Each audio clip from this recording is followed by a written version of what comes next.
You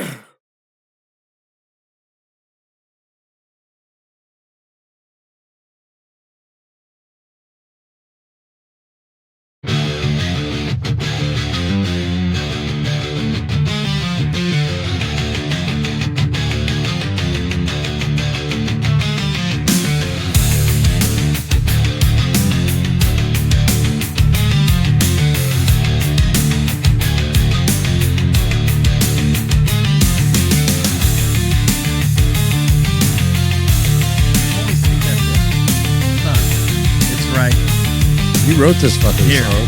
I did. What's up, everybody? Welcome to Panther City Rebellion, episode 3. It is February 10th.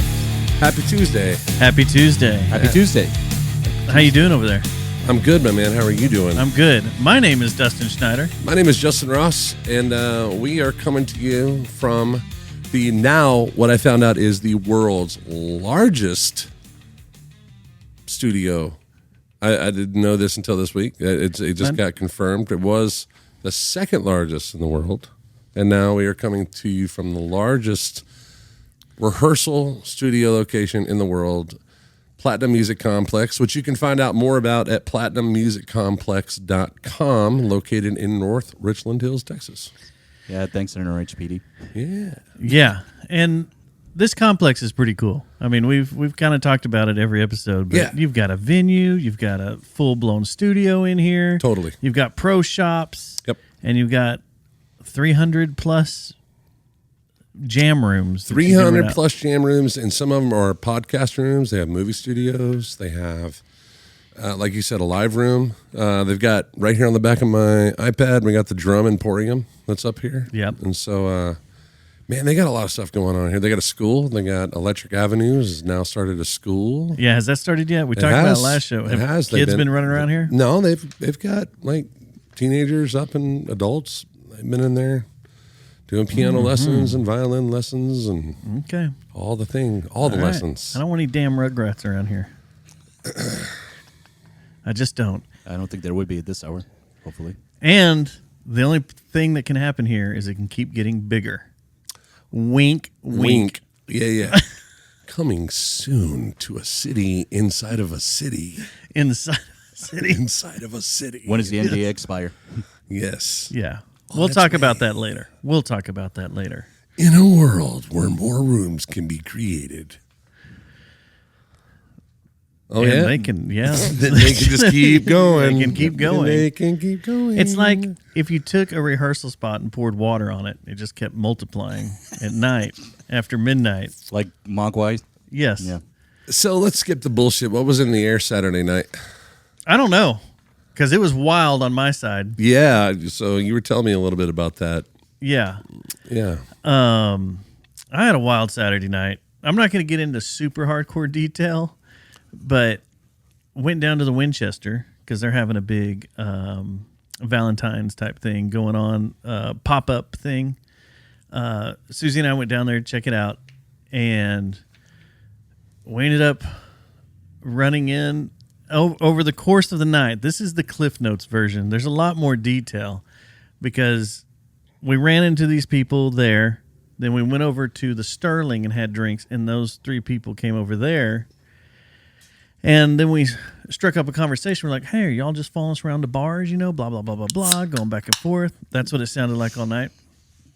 And turns out after about an hour and a half of talking and talking to this one gentleman, that he is Taylor Sheridan's executive chef. No shit. Oh, yeah. Wow. And it turned into all sorts of chaos that night. And then they were like, come along, let's go. So we tore it up Saturday night for the first time in a really long time. And we're supposed to get up early to get ready to clean up the house and stuff for Super Bowl preparations. And yeah, that didn't happen. Your house looked fine, dude. I was there.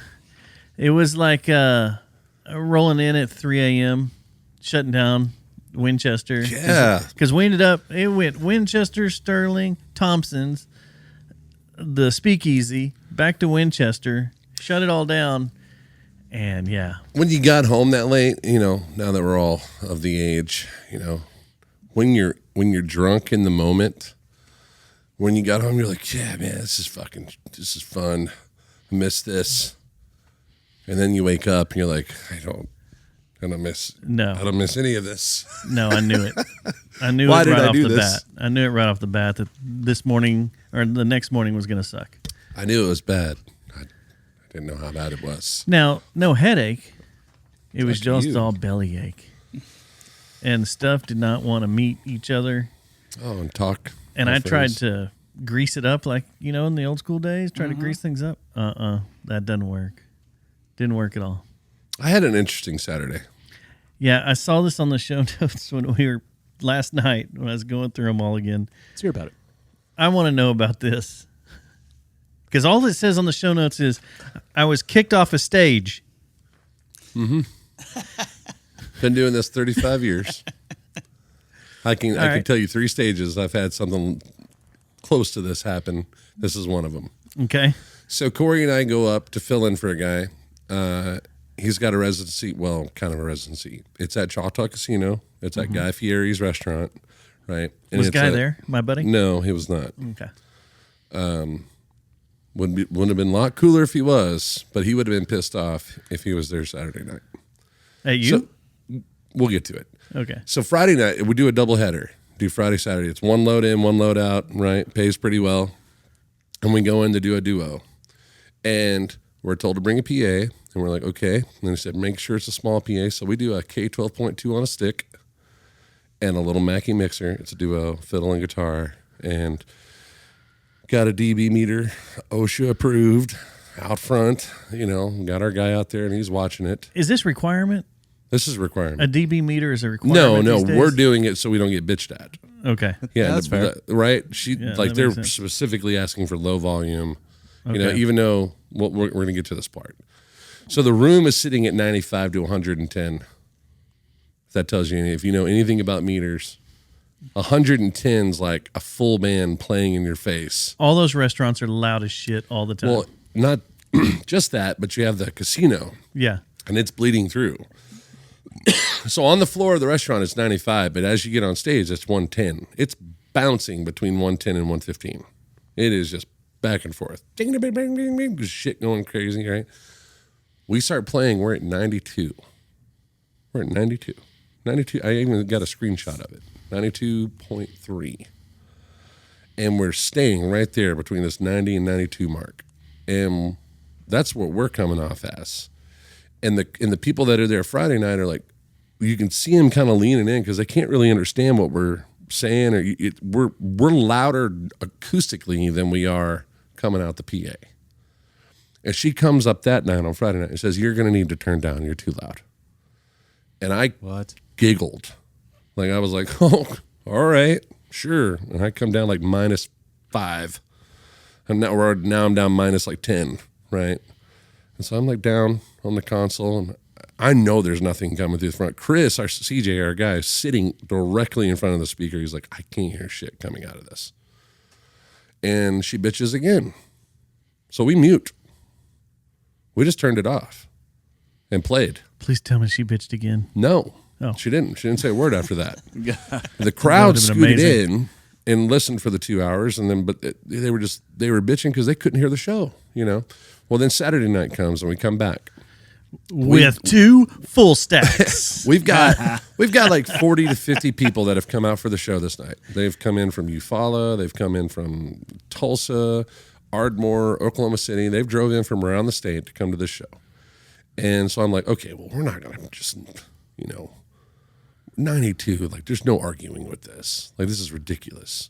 Like, and I'll say the names like Tip Jones and Fuzzy that booked this. They're the talent buyers, right?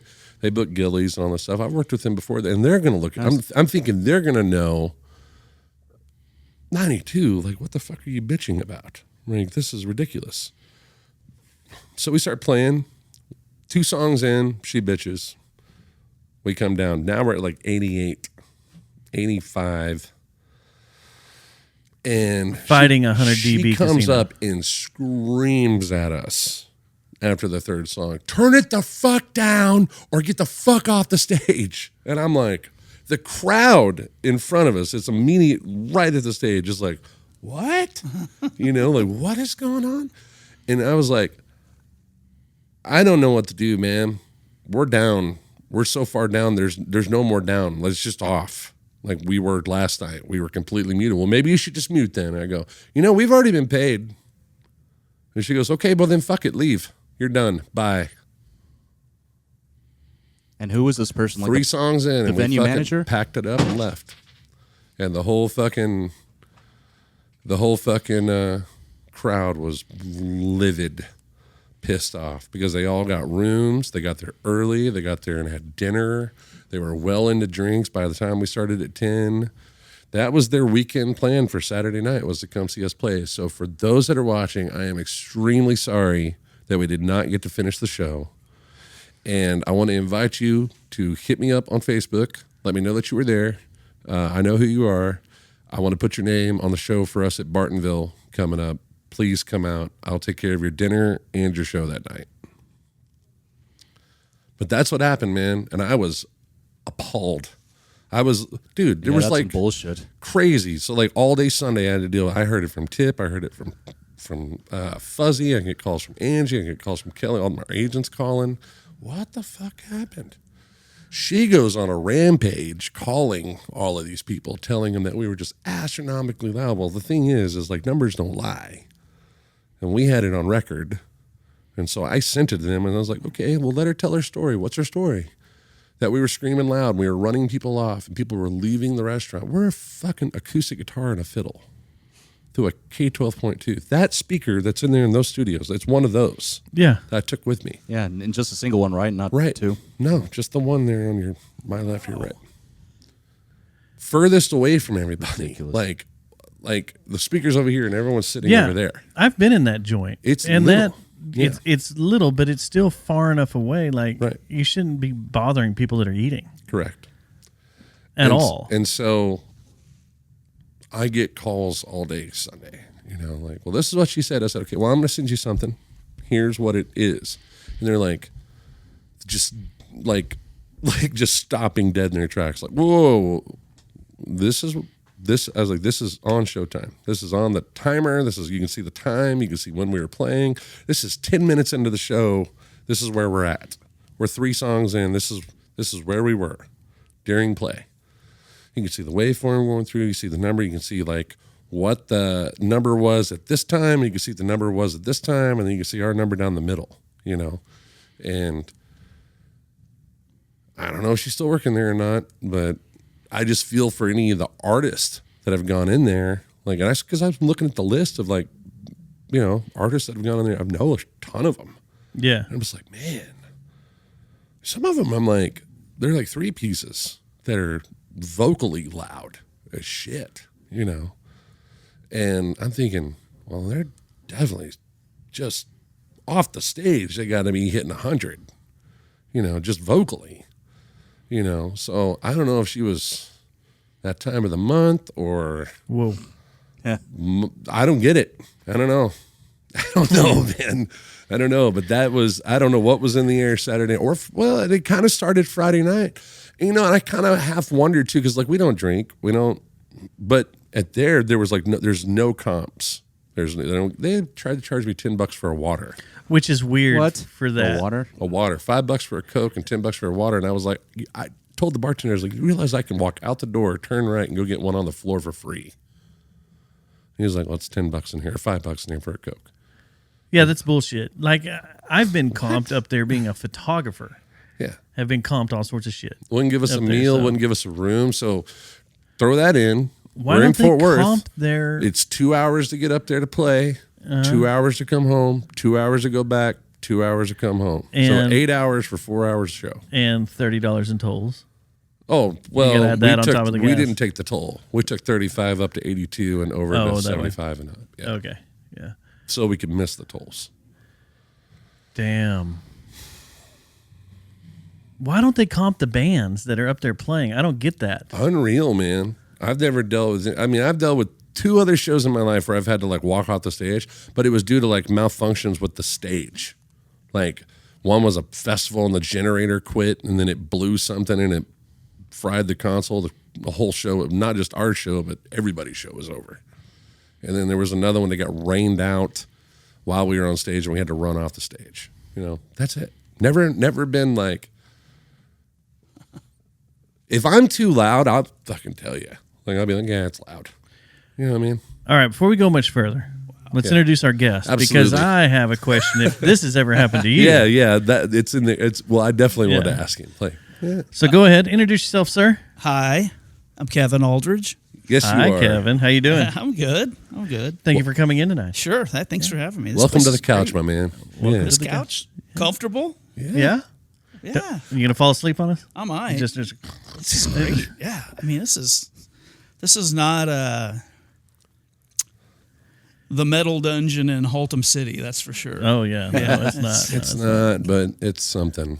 It is It's something. stepping up in the world, It's I great. guess. Yeah, this spot's awesome. Although I will say, just like our friends from Double Bear, like, I don't mind going back to the metal dungeon. I love the metal dungeon, Yeah. but Yeah. I really like not trash everywhere. Yeah. That's fair what's enough. nice. Fair And enough. everybody that's ever been in a band still having a code. I feel like a total I don't know if that's dickhead true or not. because we did not. I mean, do you want something to drink? We got waters and I'm good for now. okay. I think so. Cool. If you need some, just holler. I'll run in there and Yeah. grab it. All right, cool. Okay, so have you ever ran in this situation, been kicked off a stage, or had a DB meter thrown in your face? Never had the DB meter thrown in my face, but I was playing. I can't remember that. What was that stupid place? It's a Hollywood feed now, over on 7th area. By the Blue Sushi and all that. It was a stupid bar for a little while. Yeah. I know what you're talking about. Texas Republic. No, It's over there by Ink 817. I can't Or remember the 817. name of it. Yeah. Anyway, I there. was playing there one night. I was doing a song swap with Matzler and Jody Jones, I think. And it got to like the people that were there didn't really know what they were watching. They wanted to see, I don't know what they wanted to see, but they kept saying the whole, hey man, play something upbeat, that kind of thing. Oh yeah, yeah. First of all, don't book me if you're going to ever say that, because I don't sound upbeat. that's what I do. I sound like I don't sing like I'm upbeat. It's like I'm like chamomile tea or something. You think they would screen your songs before booking you? Exactly. Yeah. Exactly. So it was that kind of thing, but it was like the people that were there. There was like one woman that was really very vocal about it, and then I think she just annoyed the bar staff enough. They're like, "Hey man, if you guys just want to play like one more." What? It was like, okay. I don't remember how far along we got into it, and then it was really weird. I just kind of checked out. I had like that moment where all this crazy shit's going on around you, and you sort of like black out with it, but you're completely there. Yeah. Like I didn't know what was going on. I think that's who I was playing with. It might have been Upteen too. Anyway, whatever. I had that a couple times, and the old original Magnolia Motor Lounge people, not the current ownership, but the original guy, he was an idiot. And he was like, "Hey man, do you know any like toadies or something?" Like, no, I don't. Yeah. Yeah. Like, I've heard the songs on the radio. Yeah, you want to hear acoustic toadies not done by Vaden? I mean, that's weird. Right. Yeah. So I've had that a couple times, but Oh, I play a specific acoustic show. Like I did Fred's first Sunday, I think, for like 7 years. It was a really long run. Yeah. And they let me do whatever I wanted. And you're open air out there. Right? Yeah. Yeah. So, Yeah. Yeah, they had plenty of reason to not ever book me again, but they always liked me so.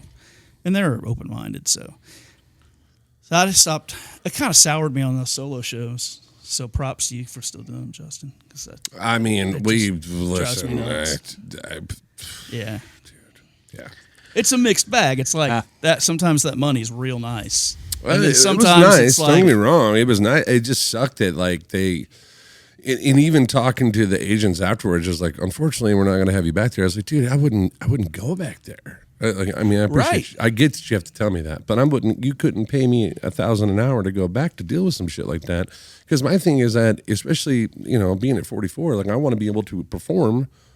With the years I got left of my fingers working and voice going, I want to be able to perform for these people. But if I'm going to go into a place, put time into the promotions and shit like that, and you want to treat me like this is like we're background elevator fucking music, then just tell me that. I wouldn't even have brought a fiddle player. Shit, I would have just fucking brought my loop station and just picked a guitar in the corner. But I wouldn't have done that. Right. Don't treat it like a show and then treat it like that. Well, then the other thing is they forget people, and I don't expect everybody to know this, but what we do is not the 1, 2, 3, or 4 sets you see. It's so much bigger than the time that you spend playing your songs. Right. It's like you said, the promotion, learning stuff, right, working on the craft. Totally. It's so much bigger than that on a personal level. I mean, people don't need to know what we do is important to us. They just need to like it. But if you're a cover band and you're going to be a cover band and you're going to go out and be that cover band and you're going to play covers all night, then it's understandable. Yeah. Okay, of course you're going to get picked with a million questions. Dude, do you know fucking how many times they want to hear Wanted Dead or Alive or some bullshit? It's like, okay, cool. Yeah. That's what you're doing. But if you're booking an artist to come in under their name and it's a night with kind of thing, and you're going to treat it almost like a listing room aspect, and then they come in to do that, and then they treat you like that, it's like, fuck you, dude. Like, of course I'm out. Later. Yeah. Bye. This isn't, obviously you don't know what you're doing. Or someone down the line, and I could see that with a casino. Like, this manager has no fucking idea that the owners want to do this, and, Guy Fieri's name is on it, but does he know what's going on? No. No, he has no idea. It's just his name. It's just his name. Yeah. It's licensing. Yeah. Right. Yeah. So, like, he doesn't know shit. Like, it's not even worth the time of trying to correct the situation.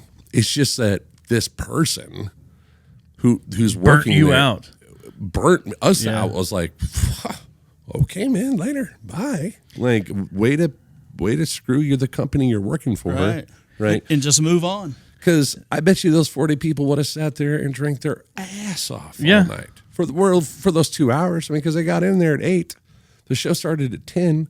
They got in and had steak dinners the whole 9, and they were in the shots and going. It's like they were easily already a couple $100 in on each person's tab. So by the end of the show, they'd have probably been, $400 or $500 each.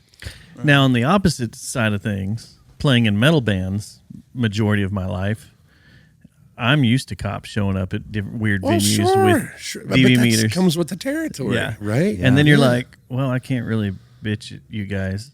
I can bitch about your DB meter being wrong. Could you imagine going to somewhere like the Post? Calibrated? Could you calibrated? Could you imagine going to like the Kessler or the Post or something like that and have a sold out crowd, and then having someone like, I don't know, whoever, Brooks Jr., come up to you and be like, you're too loud in this room for all these people that are here paid to see you play. You know what I mean? No, that's not going to happen. No. It's not going to happen. Mm-mm. So, yeah, it was just, I don't know what was in the air Saturday night, but that's what happened. And I was just like, I called my wife and I was on the way home. She goes, why are you calling me? It was like 11 o'clock by the time we got out of there. Okay. You know what I mean? Loaded up and got out. And she was like, aren't you supposed to be on stage? And I told her what happened. And she was like, well, I'm not playing there anymore. I was like, nope. No shit. Oh, well. Mark that one off the list. Somebody needs to bring a DB meter to one of our chat room shows. And just see what happens. I'm finding out. I can do that. And the only reason that we carry that thing with us is because it's worth having for a situation like that. A situation like that. That kind of but that way for us to know, like, because there's all, because you can never in the restaurant, like those kind of smaller venue style things, you can't. I was laughing because, like, if Leighton Autry, our sound guy, like if he had been with us, he would have laughed her out of the room. And I almost wish he was, so that he could deal with it. You know what I mean? Because he would have been like, well, he would have broke it down, and he would have gotten nerdy with her, like, well, okay, tell me what is loud. You know, and he was like, well, we're at 92, the room's at 95. your math doesn't math. He would have just told her that, like, here's your room, here's where we are, we're lower. We started playing and the room got quieter. Right. Like, how does this math, what is up your ass? What stick is in here controlling your mouth? You know what I mean? You are too loud, sir. You know, I don't know. I don't get it. But some of those places, there's always, well, when those things happen, it's because somebody just doesn't want you there. Agreed. Agreed. It's like, we're a restaurant. Yeah. Not tonight. Not tonight. You might want to tell the ownership. Well, that's the other thing that kills me. And it's places like that. I'm not going to name off a bunch of places, but places that'll put like so much into a stage, like a full presentable stage with, like, they had like on that stage, I think I kind of like 10 a row of LED, like really expensive LED lights for the stage, the whole nine, to make it look presentable and like this big music stage. And then had this one little stick speaker in the corner. You know what I mean? But we still made it look presentable. And then it's like, people are like, all right, the show's about to start. And people are all attentive and ready to go. And then. So that's not the only place to play up there. No. Because there's other bars and restaurants that have Gillies stages. is the kind of the spot you want to get if you're going to play, you know, besides the big. And it's not the real Gillies, guys. It's Right. not. It's the one that Choctaw made. That's the fake Gillies. Run by the guys who ran Gillies. True, but you're not going to go up there and recreate Urban Cowboy. No, you're not going to be. No. You know, it's not that. We went over to there because you have to go over there to get paid. Like, it's they drop your check off, and they put it under the sound console. So we had to walk over there to go get it. And I went over there Saturday, like, because he had told us, like, hey, it won't be there tonight and Friday. He's like, it'll be there tomorrow. So like, as soon as we got there, I ran there first and got paid, and then came back to do the show so we could just split and get out, you know. And we asked the hostess, we were like, who's playing tonight up here? She's like, Bree something. It wasn't Bagwell, but it was like Brianna something. Mm-hmm. And I was like, well, I mean, are they pretty good? And she's like, no. And I was like, wow. Thanks for the honesty. Wow. Okay. Like, you know, they were just shitting on like, that's what you're getting up here. Okay, cool. Well, maybe I don't. Well, need I to be mean, here at I all. know a few door people around here that have at different venues we frequent. They'll be honest with you. Or they just hate everything. Or well, most of the time it's the bartenders, the old Yeah. sour bartenders that if you're not into their genre of music, they are. This band sucks. You don't want to be here tonight. This Yeah. band sucks. What is it from Wayne's World where they're coming in and it's Meatloaf? Did you know that? Yeah. It was Meatloaf that was playing the door guy, and he was like, Oh yeah, it was. It was Meatloaf. Yeah, Was he reprising the roadie? he was like, I forgot what he's saying. he's like, who's playing That tonight? He's movie's like, epic. something Molly used to Daladada and the shitty Beatles. He goes, how are the shitty Beatles? He goes, they are shitty. I need to revisit that. It's been a while. There's a lot That's of one I cameos know in there of. that you don't realize until now. You're like, oh shit. 1 and 2 are full. Wow. Yeah. Wow. 1 and 2 are It's full. the Owen Wilson. Wow. Wow. So another thing that happened this exciting weekend was the Stupid Bowl, the Super Bowl, The Super Bowl. The Superb Owl. the Superb Owl. Are we allowed to say Super Bowl? Or are we going to get sued by the NFL? I mean, there's all sorts of things you're not supposed to say about it. Or whatever, Yeah, you're not but- supposed to say it if it's broadcast, like radio or, or Yeah, I don't know. whatever. Come get us, NFL. It's like Super Bowl. It's like saying you Super can't say, Bowl. let's get ready to of rumble. Cheerios. Did y'all watch it? Did you watch it? Yeah. Yeah. Did you end up watching it? Negative. Negative. Not a minute, huh? No, well, we were doing somebody booked a benefit on Sunday, so we had to do a benefit Sunday. So we were catching glimpses of it. I had never been more unenthused to watch a Super Bowl in all my life. Yeah, I didn't care about any of the teams. This is one where I was actually like, okay, commercial time. Yeah, we made fun of everything the entire night. You're a Yeah. big cowboy guy, though. I lived here. I work for them, Yeah. but I don't know how much love I have in this franchise anymore. I'm a born and raised 49er fan. Okay. Well, this So- podcast is So over. is the other person. See you later. Life is The real. other person that lives in my house is that way. So. Yeah, my dad was a contrarian, so he's like not Cowboys at all, not Yeah. any of that. So that's how I got it. Yeah. And But that was back in the good days when both those teams really hated each other. well,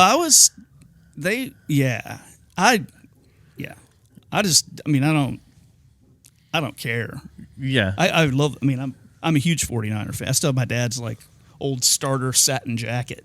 I am so that's shocked. nice. And it says Cliff because his name's Cliff. It's like it's just real cheesy. It smells like vintage cigarettes and like I don't know some kind of aftershave from the 80s. Smoking jacket. Soured Winston's. Hey, whoever's out there, bring back the satin team jackets. Those rule. Yeah. Yeah. They don't do that enough. There Satin. needs to be more of that. Yeah. They were Oh, that's rad. it's like the Four Horsemen kind of Yeah. Arn Anderson jackets. They're Oh, hell they're yeah. back. Yeah. We watched it. We had fun. Was going for the Seahawks just because they're in the same conference as Yeah. the Cowboys. I like a and everything. nice So it's like, redemption. okay. I like Sam Darnold. I wanted him Yeah. to be the 49er backup till he retired. But Yeah. and people just said he sucked and Well, not anymore. yeah. Now he's Now, prime real estate. Yeah, now they can say he's like he's just a bus driver. It's like Yeah. guess where he drove that bus? Right into a trophy. I don't like the negative shit about it. I just think that it's like you guys don't play. You don't Yeah. play the game. None of us play the game. We don't know. Well, and that's the thing is like I went to work the next morning and like all the guys are shitting on it. That was a terrible game. That was a terrible game. All negative. It's like it was a defensive game. You got Yeah. to see people get their heads knocked off. Yeah. Watching Quite a Seattle bit. defense is pretty fun, man. Yeah.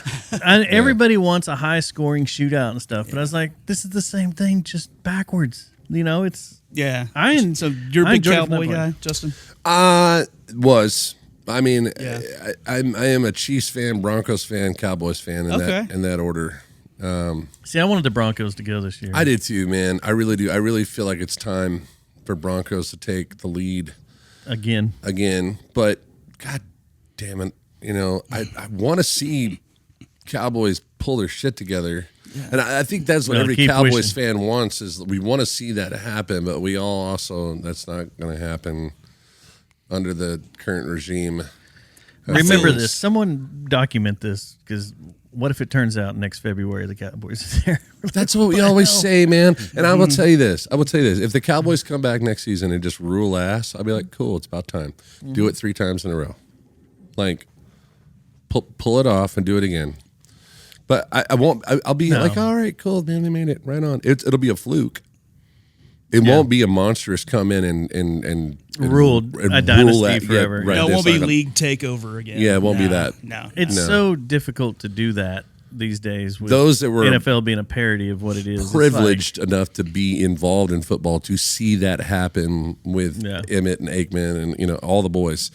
To see that happen, we all knew it. We were like, "Oh Yeah. shit, this is happening." But not gonna have that happen with this team. It has the capability, sure. Like all the spices are there to make it happen. They just don't work together. Nope.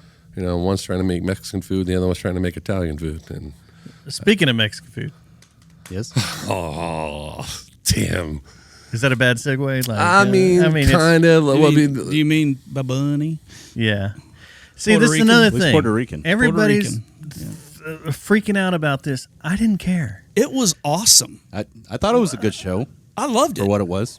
I thought it was great. I thought it was interesting. I think it was awesome. The whole time we were sitting there watching it, and then Matt will even tell you, I sat there going, this is interesting because of how crazy that stage setup was. You Yeah. had people dressed as grass and everything. Yeah, the running out there. nerd Like, it was part just of me, insane. production was like, Sure. this is Broadway. Then Yeah. We There's so kept- much going on. we kept going, is this a real wedding? Like, what's going on? And then it came out. It was It a was real a real wedding. wedding. Yeah. Yeah.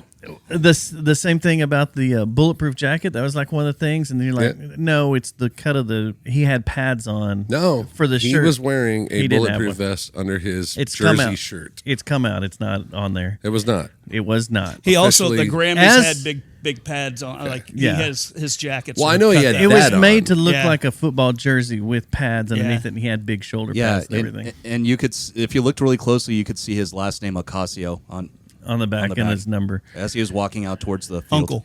Uncle's name. That's who it was. Yeah. Yeah.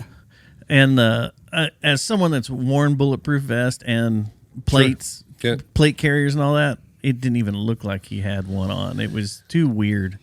I think It was where he that lost what it me was Green Day had no business coming in, they opening up. did. My opinion. I didn't feel like they did. They're a at all. San Francisco band. I get it. There's 100 Yeah, other Berkeley, San which is in the SF area. I get it. They're one of the three biggest right now. Chris Isaac wasn't available. Yeah. No, Chris Isaac was Right. not available. But I mean, you got them in there. That was known for a long time. That was a big thing out at NAMM too. Was them doing their appearance at? Oh, Yeah. they're going to be at the Super Bowl. Oh, look, because they all did signings at NAMM. Yeah. So they had like 6 people in the band. Is that a normal thing? I've never actually seen them play. I only That's saw what 5. shocked me because Oh, when was it 5? Yeah. Yeah, there's a keyboardist. 6. There's 6. No, we're 6. There's another guitar player behind. Oh, Yeah. okay. I didn't yeah, see him. Yeah. So when I shot them last year, 2 years ago at Globe Life, they had like 6 or 7 people on Oh, wow. stage. It was no longer a 3-piece, and that's what kind of threw me off. I was like, "What the hell?" Like, I hadn't seen them in forever. They were Yeah, 4 for a full long band. time, I think. Did the they other go? dude- Okay. Yeah, the other guy was doing the But in pickup all the parts. pictures, you always just see the main 3. Yeah. All the Yeah. promo Yeah, stuff Billy. and everything. Trey and Mike.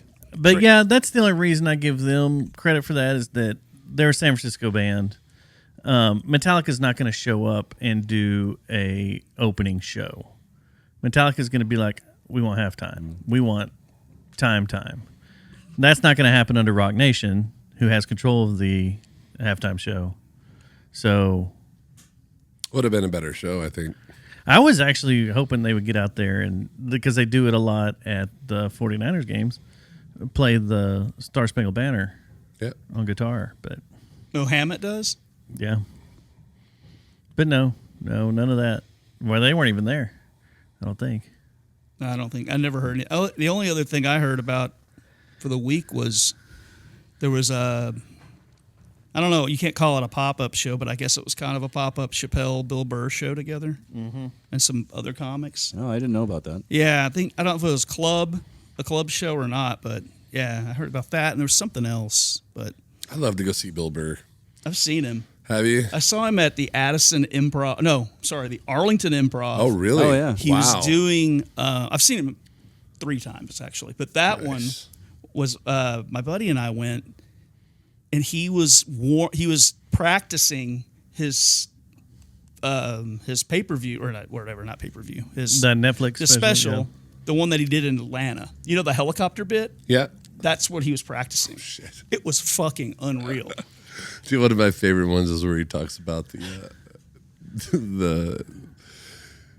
oh, damn it, the cruise ships. Oh yeah, yeah. He did the cruise He ship. talks bit. about it. He's like, Yeah. man, it's a great idea. Think about it.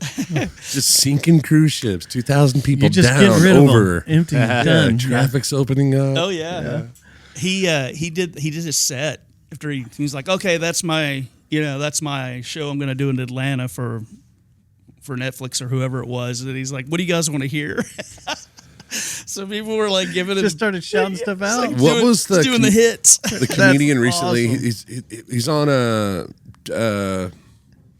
Two Bears. Bill Kreischer? Is it, yeah. Yes, that does the Or skit Bert about Kreischer. Bert Kreischer. Yeah. What? But his partner that does Tom Segura. Tom Segura does the bit about getting his mom high Yeah. is fucking greatness. Tom's great live, too. That is, to me, I'm just like the way he sells that. Have you heard that story? Which special I is don't it in? think so. It's He's on got his a couple. It's on his most recent one on Netflix. Oh, okay. It's his I don't think I've closer at seen the it end. yet. Where he talks about at the end of the night he takes a couple gummies to go to bed, and his mom was like asking him like, You give me gummy. "Oh yeah, are you going to take a gummy tonight?" And he's like, "Yes." So I was like, "I would like to have one too," and like how it like didn't work for her, and then like the next night. I'll He's take like, 2. yeah. He's like, she's like, I took 2 gummies. Maybe I should take 2 more. And he's like, Yes, I think you should. Yes. And he gets her stoned. And about how she's like, She calls him she or texts him from the other room. She's like, I am fizzing. He's like, yeah, fucking A, you're fizzing. Right? I am busy. I cannot breathe. Come help, please. And he like comes in there. And how she's like set up in the bed. Yeah. Yeah. That is That's a the pretty good. best That's shit. on his. He's like, last I Netflix. am laughing so hard that my lungs have introverted, and I pass out. Bad Thoughts was badass too. Yeah. I can't wait for season 2 of that. When I saw Bill, it was opening for Tom, Oh, okay. and that was So that was just, a long time ago now. Yeah, Yeah. ridiculous. Ridiculous. I think he's the best. I saw him Yeah. at Majestic the last time I went. It was Majestic, and he was talking about Bill Burr. Yeah, Yeah. I love Bill Burr. and he looks like the coach from Buffalo that just got fired. And I was exactly. I'm like, oh man, I wanted him to do a Sean McDermott impression at some point. Have you watched this cartoon, The Family? Yeah, it's great. What's it? F is for family. F is for family. God, there's so much good shit on there, man. Glenda was like, she came in the living room. I'm laughing my ass off. It's like 3:00 in the morning. I'm just in there watching it. It's just, she's like, what are you doing? It's so late. I'm like, you gotta see this shit. And she's like, you're watching a cartoon. She hears the voice. She goes, is that Bill Burr?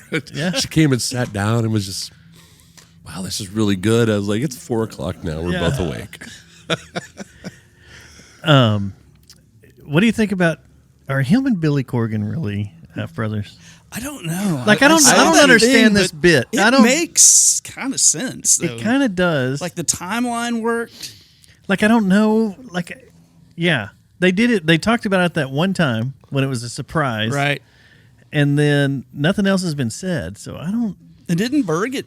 No, one of them got pissed. Burr did. Burr did. Yeah. Because when he saw Billy Corgan walking in, he was like, "You son of a bitch! You set this up. That's right. You son of." That was I'm Howie so-" Mandel or something. Yeah, it was Howie Mandel. And then they're like, no, we got to get to the bottom of this. And then they basically told the story of how Bill Burr's dad was cheating on his mom. Yeah. Traveling salesman. Traveling or something? salesman. Yeah. And, I mean, they look alike. They do. They look really close to I got a each friend other. like that. I got a friend named Joey. I'm not gonna say his last name on here, but he's a big dude. And there was this time where he's a sound guy, and he showed up, and he was running sound for us, and somebody brought it to my attention. He's like, "Man, are you guys brothers?" And I was like, "No." And he's like, "You guys are dressed exactly the same." Like, I was wearing Dickie shorts, a black shirt, and my Chucks, and I'm on stage, and I'm pointing at something, and he's standing next to me. He's got a black shirt, gray Dickies on and Chucks on, and he's pointing at something. We're standing side by side, and someone snapped a photo of it, and I was like, oh my God, we really do look like Everybody half used to brothers. think so me I and sent Stubbs it. were. I sent it to my brother. I go, dude, my actual half brother sent it to Bob, and I go, dude, look at this. He's like, holy shit. He's like, he's got the wool. Do you look like your half brother? Yeah, You do? totally. Yeah, we got. I don't. Yeah, I'm tall. He's smaller, but Okay. we're both stocky, and then our hands are the same. Eyes, nose. You know, our beards are like, mine's gray and dark, and his is dark and gray. Oh, right? wow. Yeah. So it's weird. But Joe has all the same features. So I asked him, I go, where are you from, dude? And he goes, I'm from Texas. And I was like, where's your mom from? And he goes, from Texas. And I was like, what year were you born? And he was like, 80. And I was like, okay, I was in 81. I was like, did your mom happen to like go to Kansas at all?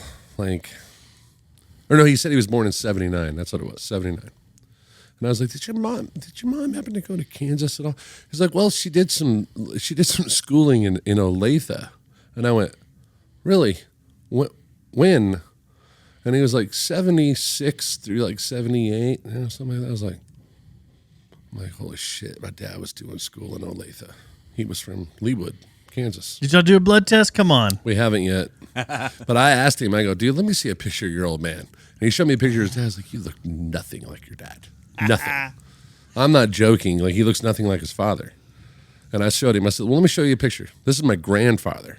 And now look at you. And we held him, like, I put them together. I was like, dude, you look like Bob Woolard. Like, Is his mom still That's alive? crazy. His mom is still alive, and he actually, like, he's like, I don't have the balls to ask her. But he's like, I'm not adopted, am I? Like, joking. She's like, no, I'm Wait, not. where's his mom at? Here in Fort Worth. We gotta get Okay. you guys got to get her on the podcast. Here's the deal. For like Yeah. April Fools. It's either that Maury Povich or style, yeah. right. You are not the mother. have you ever met his mom? Not the No. mother. No, I haven't. Okay. No. So this is what needs to happen. He needs to take you to his mom, and you need to meet her, and I'll follow with a camera, and we'll just see what kind of reaction we get out of her. I love this. I'm going to see if I have this picture. Yeah, this would be great. I sent it. Let's see. Joe. Because I think I sent it to him. It's going to be back in some photos here. So I'll just click on one of the photos and start scrolling. Look, good God. So everybody used to say the same thing about me and Stubbs. They thought we were brothers, and What? yeah, we never thought How? it, but I had family members think that he was my brother. And then we asked my mom, and I was like, no way. I was like, okay, good. We got to the bottom of that really quick. But yeah, I always thought that was weird. We don't look exactly alike at I all. don't see it at all. Yeah. Mm. My brother and I look a lot alike, and we walk alike. But he's blonde. I mean, we don't. If you saw us individually, you'd say they're definitely brothers, but we Yeah. don't really look alike. But I have another friend that people would always think Mark was my brother. Are you guys brothers? Like, yeah, sure. Why not? Yeah. Works for me. You know, in a perfect world, I would hope Bill Burr and Billy Corgan are brothers. That would be very interesting. Very fun, isn't it? It's the same thing with Matthew McConaughey and Woody Harrelson. That one is. I got legs. That's got a lot of legs. Because Yeah. Woody's dad, Yeah. if you don't know that history, I do. That Yeah. is something. that I listened to a whole series of podcasts about that. That was pretty wild. Yeah. And all the stuff he did around here and down there. Oh, yeah? And yeah. He Woody was on recently on the Ted Danson podcast. Well, Woody's always on. I'm sorry, McConaughey was on there, and it was the Okay. three of them, and they were so fucking stoned. Like Ted lost his train of thought at one point, Okay. and then he's like, "I don't know what's going on." Kevin. Yeah, but he. Oh yeah. Oh man. Yeah. I love this. You guys look like a 1985 WCW tag team. Like we're literally we're Yeah. at a show and we're both talking about something on stage, but we're It's great. Are you all about to wrestle someone? I mean, really, they do. They look, do like I think this was at Rednecks with Paychecks. And we were getting ready to we were running production. Rednecks with Paychecks is a great wrestling name. that is. Can you see this? Can we Well, I know they have wrestling out there. This is What I was going to say is send it to your yeah. laptop, and since your laptop's logged in or whatever, Yep. I'm and gonna, let Wow. it show. How old is that picture? When was that taken? Jesus. That's a lot of scrolling. Yeah, I don't know. November 8th, 2024. Okay. Okay, well, no. Yeah, November 8th, 2024. Yeah, so that just- can't be right. That had to be like when I downloaded it again. What I sent to you. Oh. Yeah. Rednecks with paychecks. Or rednecks and paychecks. I haven't, Rednecks with Paychecks is what it is. I've played it twice. I've It's been a out there. fucking party, dude. I've been out there once and was like, someone is going to die. And they do. They die every year. Every year someone dies. 2 or 3 every Yeah. year, yeah. Someone died. This, It is so out of control. it is fucking unreal. But they moved it, didn't they? What is it, like It's Roadhouse no or something? longer- It is still in St. Joe because Derek owns all the property up there that it's on, and they do it there the same. They do two. They do one there. Well, they do 2 there. They do a fall and a spring crawl, and then they do the one down on the beach. That's down in Galveston. That may be why I thought it moved down to the and they beach. stopped that one. I heard. I'm not 100% something to do with that. So people show up with all sorts of vehicles, off-road vehicles, and it turns into a crazy party of, well, mainly you're mudding, you're rock climbing, you're going on trails, you're doing all sorts of off-road vehicle stuff. But at night, it turns into a drunken orgy. It's crazy. Mud wrestling. Craig, weren't you on the last one with us? Yeah, you came out. You and Paula came and shot video of all of it. I was on both of them. That's You got any good footage? Yeah.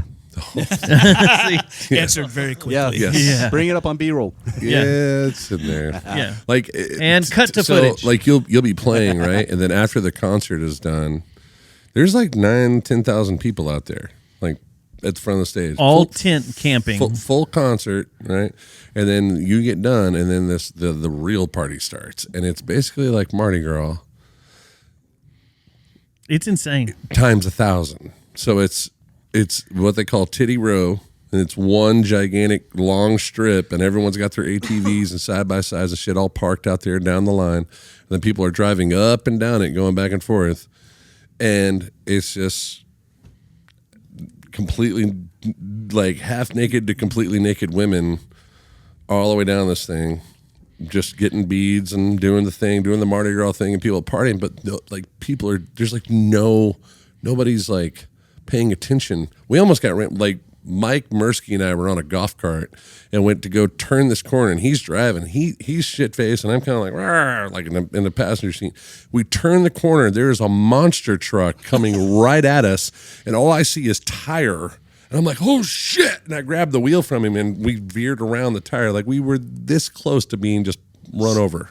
Pancakes. Pancakes. Yeah, there is no. It's, It's anarchy out there. It's crazy. Oh, it's and nuts. the music It's is so just crazy. basically the pre-show. Well, okay, so they do what it like sounds they do mudding events all day. They do all these different mud events, and they've got Crawling events and crawling stuff. events, tractor pulls, all kinds of shit going on. And then at night is the concert, and then after the concert is the big party, you know. And then see, it is.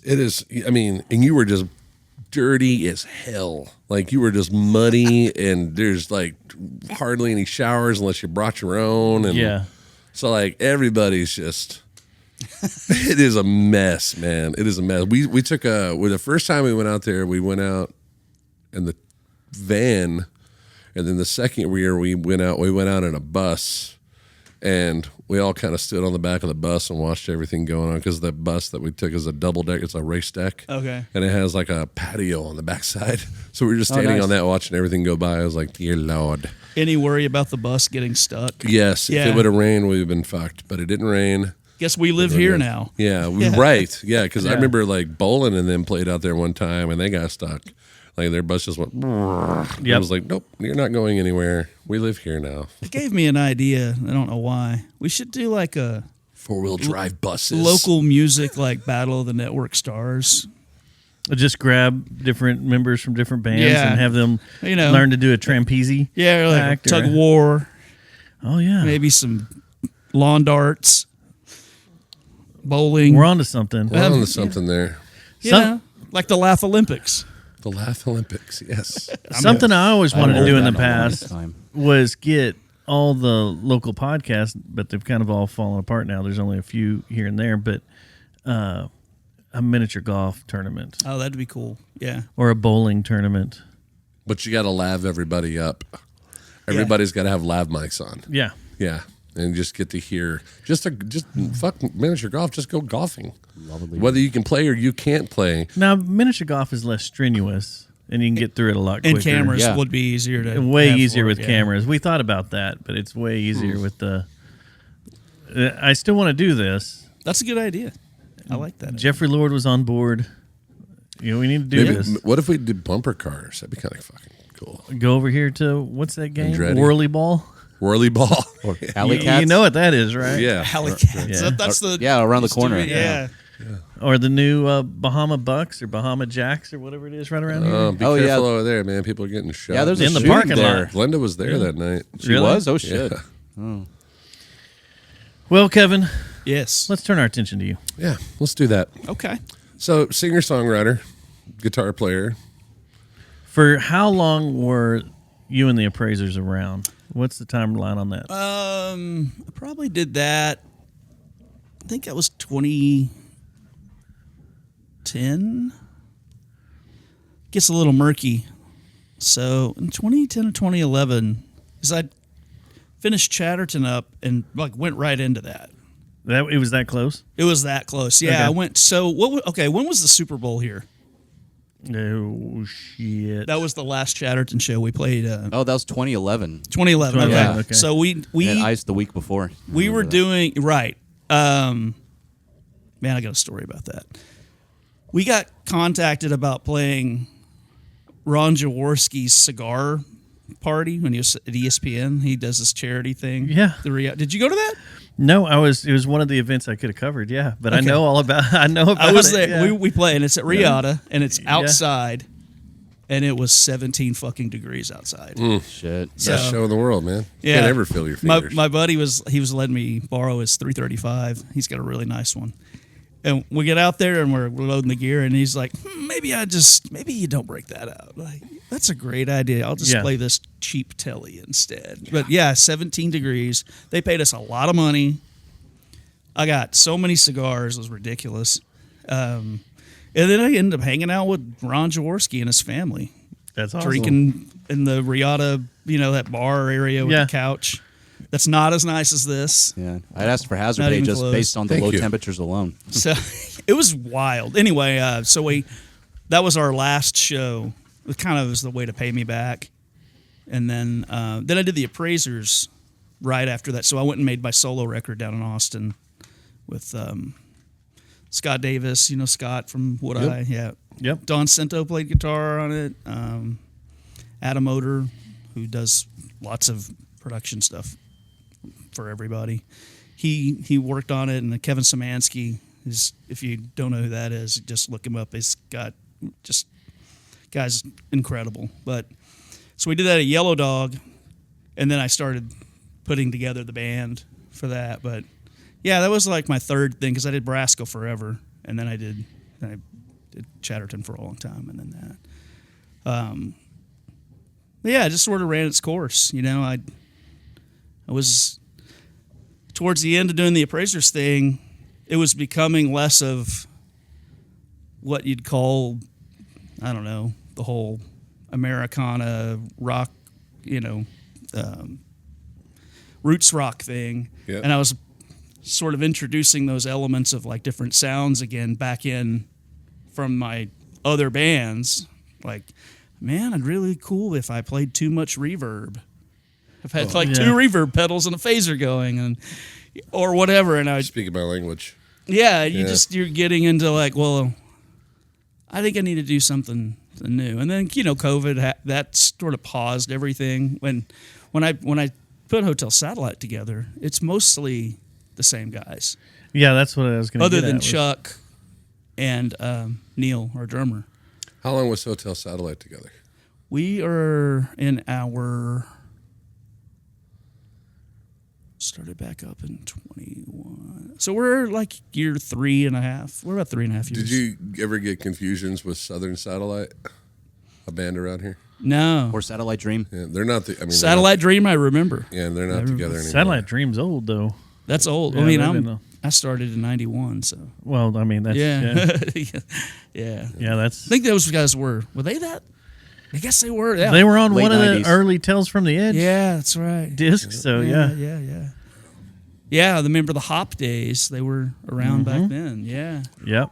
So, yeah, I mean, I guess 91 was my entrance into the business. And I did it backwards, I wasn't playing. It was a teenager as a road manager. I got out of high school and my buddies were on the road and Right. we need a road manager. I'm like, okay. Yeah, man. I'm Right. college? Road manager. Yeah. Making it tough on me. I'm gonna make zillions. Yeah, I remember our first show that I did out of town was Joplin, Missouri. Oh yeah. Old Joplin. Yeah, so it was great. It was a great introduction into like the Chaos. chaos. Yeah, Did you have any kind of like last night at college? Were you in a dorm or something like that? Like meaning like when you decided to do it, you're like college road manager. Okay, road manager. Did you have any like last night at college? Like, well, this is it. This is my last night here. Did you have any of that? no. I didn't even really do college, honestly. Oh, It was okay, like, fair enough. I mean, I was taking like classes, but I was missing a lot of missing a lot of school. I wasted a whole semester at Oklahoma Christian Oh yeah, to realize I just wanted to keep doing music. yeah. And I had a last night at college. It's such a great story. Long story short, I packed everything up I had into this expedition I was renting, and I had everything. I was going to come back to Texas, then move right back up to go into an apartment to keep playing with this band that I was with, and I decided that 30 pack of Stones and a couple J's was the way to take it out, even though you weren't allowed to do either of those in college. And I had a little tiny TV that was plugged into the cable there of the dorm room, and the only good channel you could get was Comedy Central, and I was in there chiefing a bowl and By yourself. by myself, halfway through a pack of the 30 pack of Stones. Pretty lit by this point, sitting in one of those fold-out lawn chairs, right? You know, and bunk bed behind me with a blanket and a pillow on it. Like, kind of looked like jail in a sense, you know. Like, and I get a knock at the door, and it's the dean. You gotta go. He's like, "Well, I guess we need to have a talk about your future with." I was like, "Oh, there's no future." And you This had is my a last Christian day. school. Yeah, Yeah. Church of Christ of all Yeah. places. Yeah. Yeah. Yeah. He came in, sat down, let me finish my bowl and my beer, and let me spend the night and leave the next morning. That's actually we sat pretty there and had a cool. great conversation for like 3 hours till the sun came up. Really? Yeah. He hung out with you for He 3 hours? hung out with me, Oh. and he was stoned as shit when he, He walked out of was. there. Absolutely. He wanted that contact Yeah. high. 'Cause there was He's no like, fan. This is, Yeah, this is 100% content. I 'Cause I so went through like miss 3 this. or 4 bowls just sitting there by myself. yeah. I was like, "You sure you don't want to?" You know? He's like, "No, I'm fine. No. I bet you are." Yeah. Yeah. I knew what was going on. He That did way have, he he didn't did have a have beer answer with for me. it. Oh, that's good. Well, the Yeah. beer's okay. It was cool. But yeah, that Yeah, I was my didn't way have, of leaving college. I didn't have a That was it. cool like college experience like that. But you know, it was. I still have all my road notes. Like we'd get our itinerary, Oh yeah. and I still have like the payouts for a lot of stuff for Pop Poppins, and I think I still have some Nixon stuff. Really? Yeah. Oh yeah. Oh yeah. That's cool as hell. Yeah, and that's one of the reasons my ears are fucked up. The Nixons. Nixon's and Course of Empire fucked up my ears, man. Yeah. Well, yeah. Of course, we'll do that. Yeah, my graph's pretty loud. Yeah. Just a little bit. I just got to meet Zach not too long ago. Oh, okay. I just met him last year. In fact, I met him through Maddox Messer, Oh, really? Okay, yeah. and shook his hand. Finally, I've been covering your fucking songs for goddamn ever, and we're just meeting. Like that was an experience because, you know, I don't know how much they've ever really talked about it, but they got a lot of fucking money from MCA. Wow. I mean, it was great, and we got treated. You know, being on the crew. Yeah. I mean, we played South by Southwest, and our guitar tech got a public intoxication ticket. This fucking guy, he's got it. He's looking at it. He hands it to the A&R guy for MCA. He's like, "That's for you." Wow. That's Damn. amazing. That takes some balls. Damn. Like, Yeah. man, Hang on, Roy's. just take care of this. Yeah, here you go. Here you go. And then so I've told people this story because it is a bit topical. We stayed at what's the big nice hotel on 6th? Is it not the Driscoll? Is The Hill, and you're talking about in Austin. In Austin, The Driscoll Hilton. is The the Driscoll. old one. The Hilton. The old stayed- haunted one is the Yeah, Driscoll. we stayed there because we were doing ABC in concert on the street the next day. We were playing with Charlie Sexton. And I don't think Charlie was on that show for ABC, but we were on it for ABC. So we stayed there, and it was like, you come down and you're Bam. play right your there. show. So we're coming back real drunk from, just going to shows. We're walking up to the hotel about 20, 30 feet away.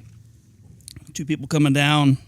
It's Catherine O'Hara and Eugene Levy. Wow. And our sound guy, Howard, who looked like Captain Caveman, he was real loud. He's like, Captain Eugene! Catherine! He's just yelling.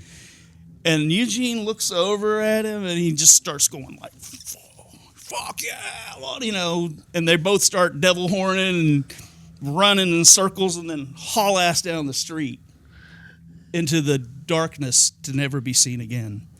And I, for a while, thought, did I dream this? It was so weird. That was like my coolest South by Southwest moment. other than like seeing Robin Hitchcock eat a sandwich somewhere, which nobody gives a shit about. No, I think the first story is way better than Robin Hitchcock eating a sandwich. No, not really. No. So yeah, those were really interesting times. I didn't stick around because I wanted to play music. Yeah. Yeah. And being on a cruise sucks when you play, like an Edge Fest kind of thing, and you're there at 7 o'clock in the morning to count T-shirts. So were you at the first Edge Fest? The very first one? Yeah. Because that's where I saw Nixon's for the first time. They played side stage. On the first side one. stage, yeah. Okay, so... And that blew my mind. Yeah, I was they like, burned the who stage. is this? Yeah, Okay. climbed all the way up the rafters. Yeah. Swinging around, Zach was, and then started setting shit on fire. Yep. Yeah. So we get there for the next Edge Fest when they've got their record deal. Uh-huh. And I had to go... At some point, I had to go back to Fort Worth, pick up my girlfriend. And Zach's like, hey, look, I need lighter fluid. Can you bring me some lighter fluid? We're out. So, like, yeah, sure, no problem. I go pick up my girlfriend. I stop at this gas station or whatever. No, it's the Texaco on Hewlin and 20. Okay. Right there. And I've got 2 big things of, Roncinol or whatever. And I said, hey, man, do you got any more than this? And I had like 3 or 4 big-ass bottles. No, man, that's all we got. Like, yeah, okay, yeah, that'll work. And so we're loading in. We're loading in on the stage. And the stage manager's like, don't you think I don't think you guys shouldn't be thinking you're going to be able to do whatever the fuck you want. Set the stage on fire. We'll kick your ass out of here. All right, man, no problem. Did it anyway. Yep. Yeah. You know who this reminds me of, man? Somebody who followed in that footstep, and he got banned from Larry Joe Taylor Festival, was Sam Riggs. Did you ever hear this one? He lit the guitar on fire on stage. I didn't think that was a Sam Riggs thing, but maybe. He totally did. Huh. He did. And they told him, like, don't you fucking do that. And he didn't do it with lighter. Like, he put fucking gasoline in that thing and fucking... Yeah. Oh, he shit. held that guitar up in the air, and there's a famous picture of him, all the 20,000 people out there, and him standing up there with this fucking flaming guitar in the air. But same thing, they were like, "Don't you fucking do that? We'll kick you out of the." And they kicked him square the fuck out. They didn't do shit to us. Oh, I bet it was. Yeah. It was pretty Jimi funny. Hendrix got away with it. Yeah, right. The Monterey Pop Yeah. Festival. The other thing that would happen before they got any record deal or anything, because those guys were like 2 years before they got signed, they were playing 300 shows a year. Yeah. I mean, just on in a van. I don't think it went over 50 miles an hour at one point. It was like those guys worked their asses off. Yeah. But some clubs would get pissed because they're burning stuff or whatever, and they would call the office and say, "Your band burned my stage," and blah blah blah blah. I can't believe you're just complaining, and Paul Nugent or Swinford would be like, "Well, how was the band?" Like, "Oh man, they were great," or "Oh, packed house." Blah blah blah. Okay, cool. Let's get back in there. They would just switch it on them. They were really good at selling that shit, but It's pretty smart. yeah, Pretty stinking smart. Yeah.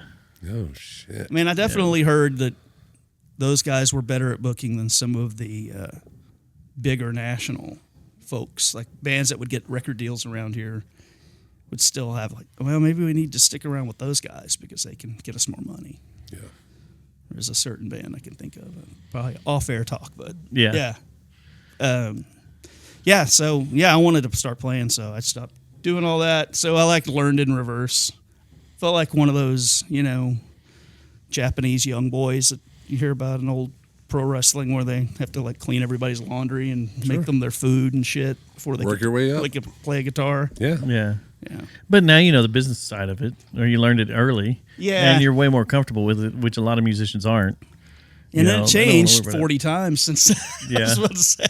Yeah. That. Yeah, it's all very different now, and There was get older. There was a Yeah. guy that was one of the owners. God, I'm trying to remember his name because it goes along with this. One of the owners of movie studios, Las Colinas. He was one of the owners. I'm trying to remember his name. but he owned a record label, and he had this recording studio, and was in this house and all this shit, and he had this big, huge studio in the back. Speaking of Wayne's World, like he had the guitar from Wayne's World, and it was all beat the shit there, and he had tons of memorabilia all over the place. Anyway, my guitar player was so embarrassed because I was kind of like what you're saying.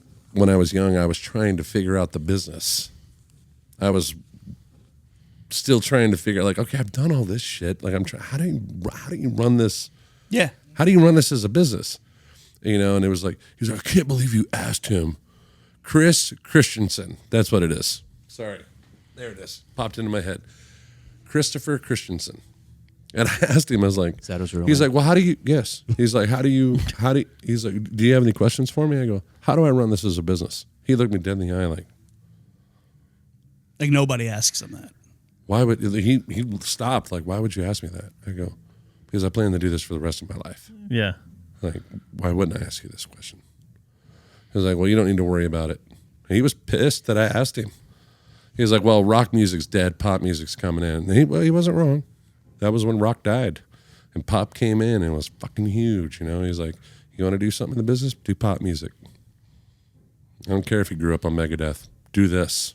Yeah. But he was so, you know, cut.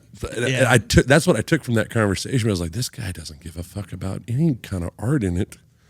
He's just like, I know it makes money. This is what's making money now, and it's going to change. And this is what. But I wasn't asking how to make money. I was asking how to run it as a business. That's Yeah. the thing.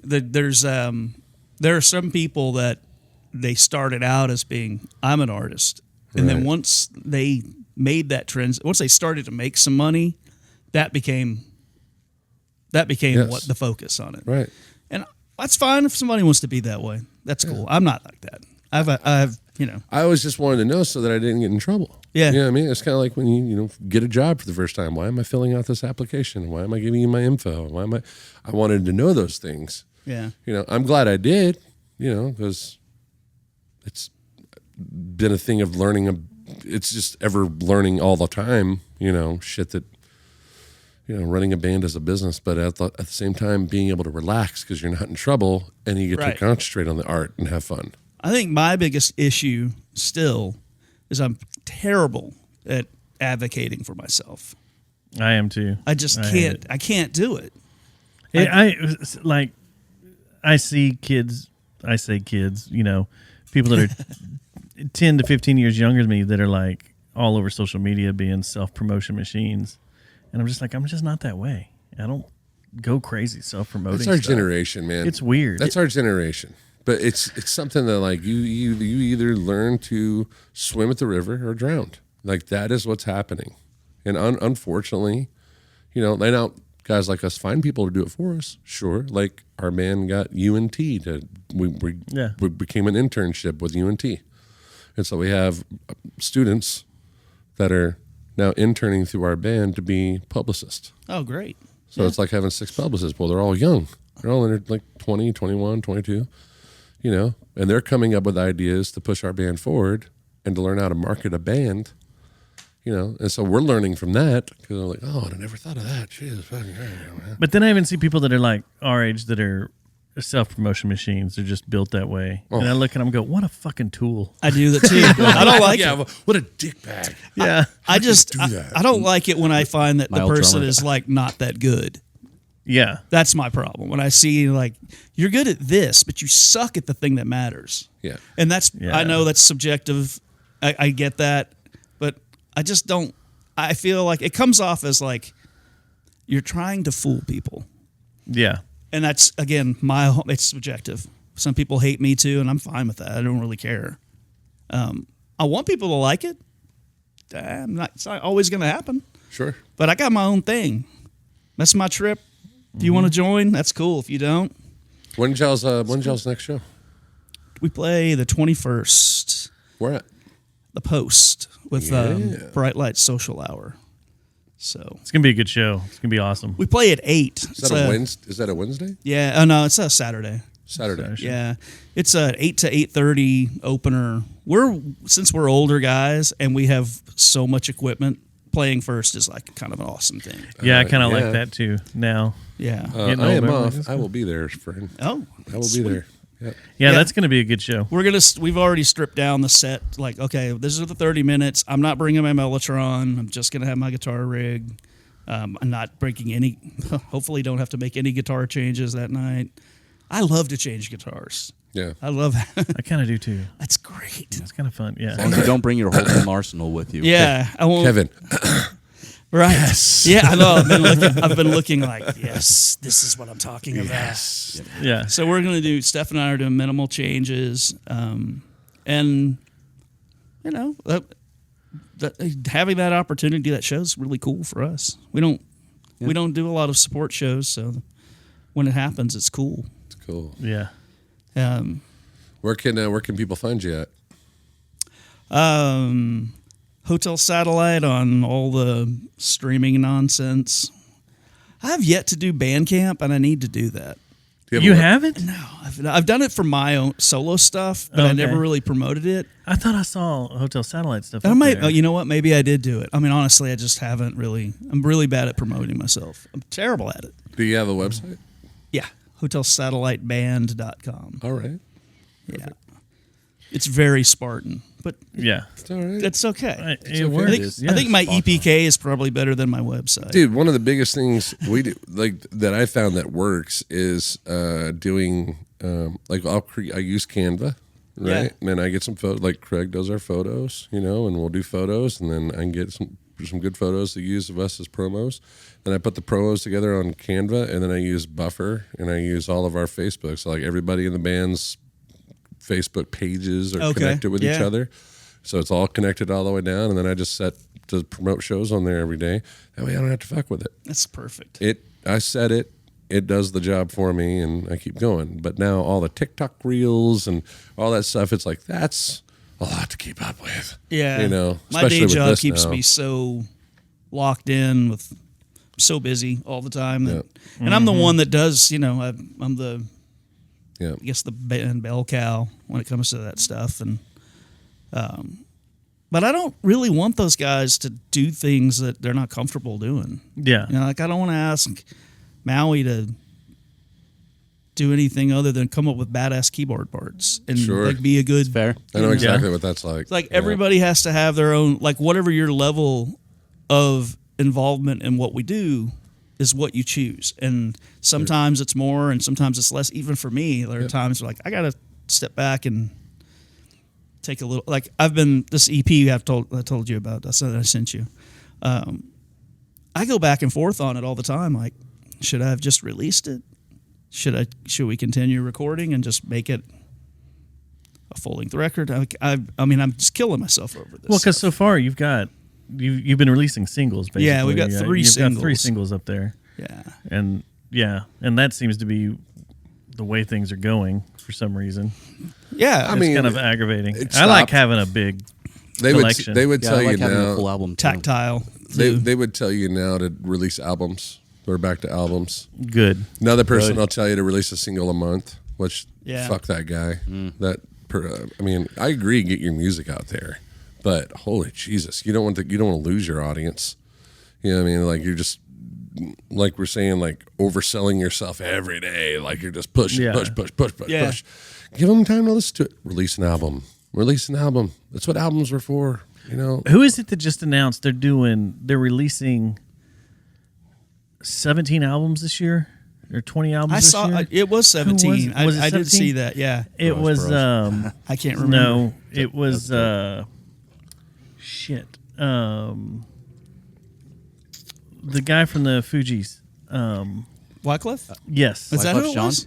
He's putting Maybe out that is. 17 that are all different genres. Oh, okay. Oh, okay. So he's gonna do a rock album, a rap album, a I wonder if soul he's album, using a AI country to- I album. wonder if he's using AI to do this. I mean, think about it. It's very sus.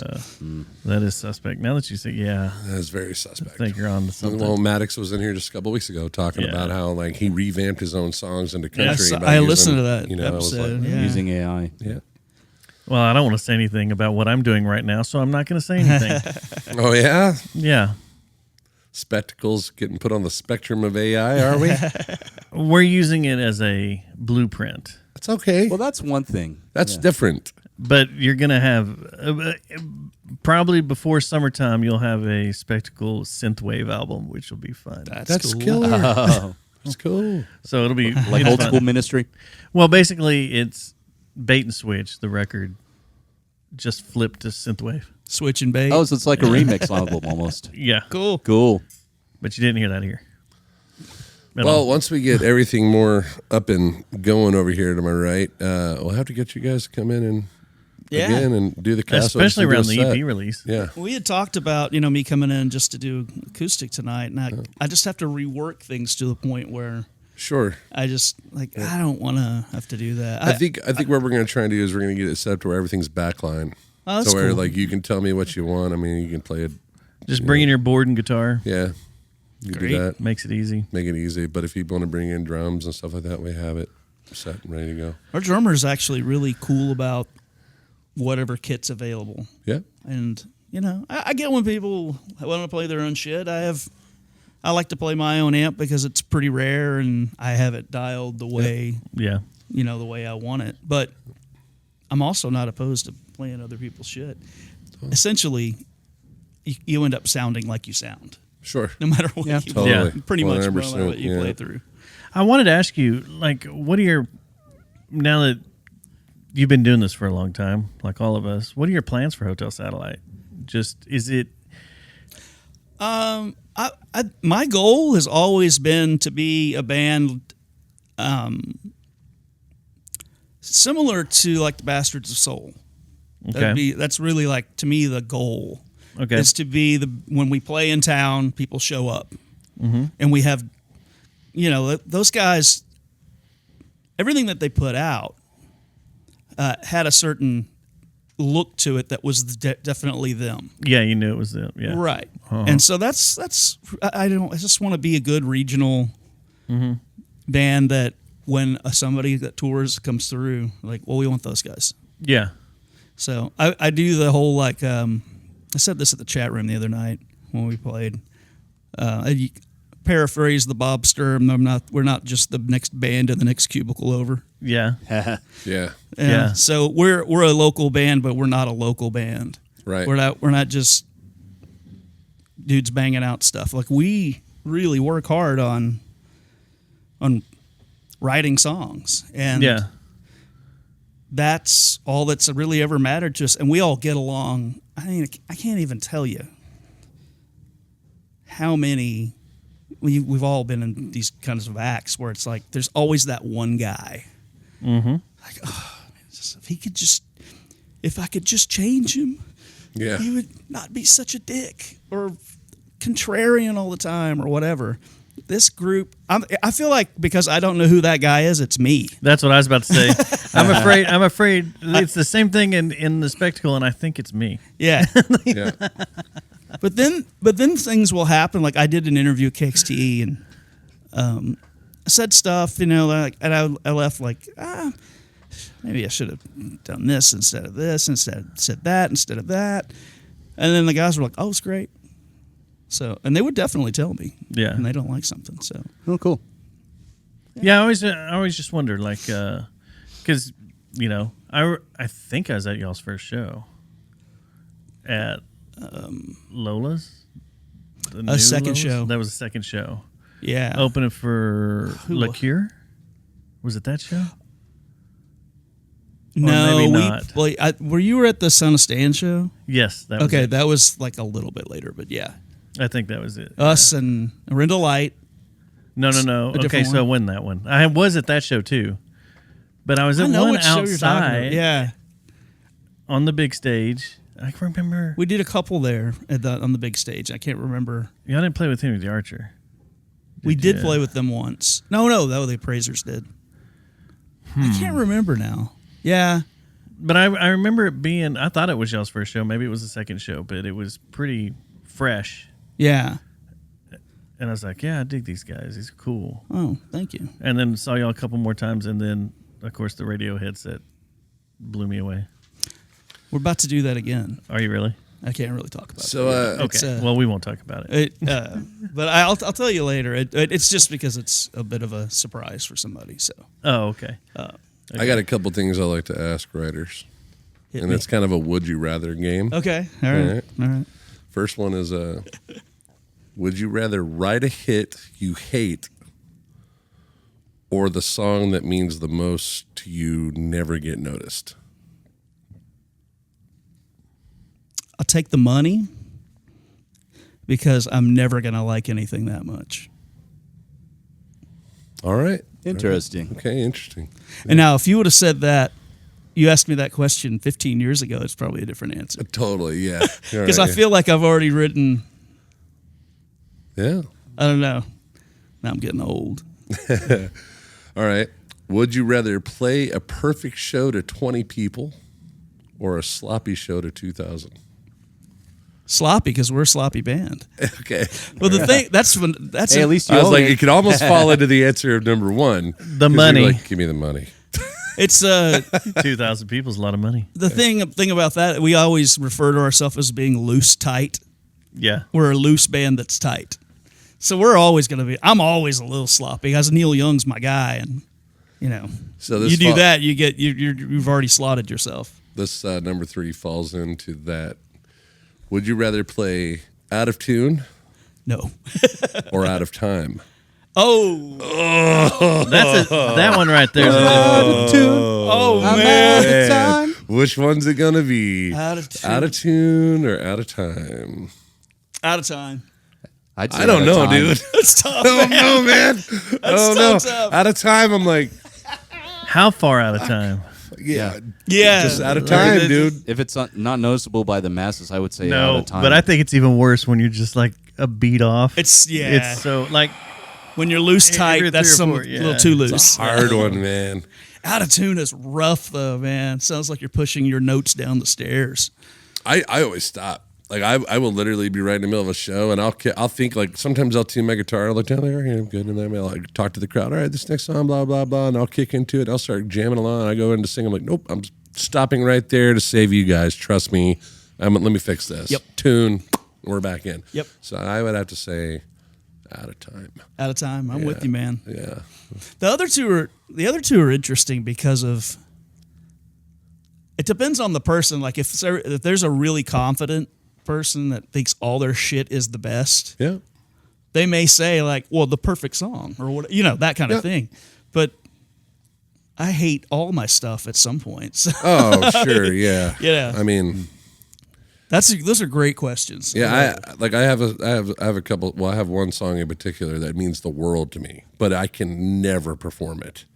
Like I will just lose it on stage. Like because as songwriters, if you're writing about something of true events, you're almost putting yourself back there every time you perform it. yeah. To put that emotion into it, unless you just turn that emotion switch off and you just fake through it, and then the crowd will know. For me, it's I'm not putting anything into it. It's being extracted. Yeah, Like those things are just being pulled from you, and like, Totally. oh crap, I'm about to cry. yeah, totally, 100%. I think it's one of my best songs I've ever written, but the song that I cared less about, people are like, "Oh, dude, this song's fucking amazing." I'm like, "Sure, yeah." it's weird what Yeah. people grab onto too. It is. Like, why didn't you release this as a single? This thing's freaking awesome. We were just talking And it's about like, this because what?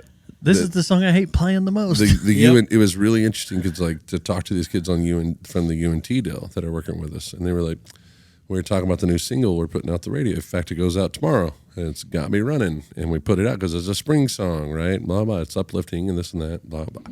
But one of the kids on there was like, man, I really like that one, and I really like Blood in the Water, and me and Bob were like, fuck, like that's the one song that we wrote is kind of like.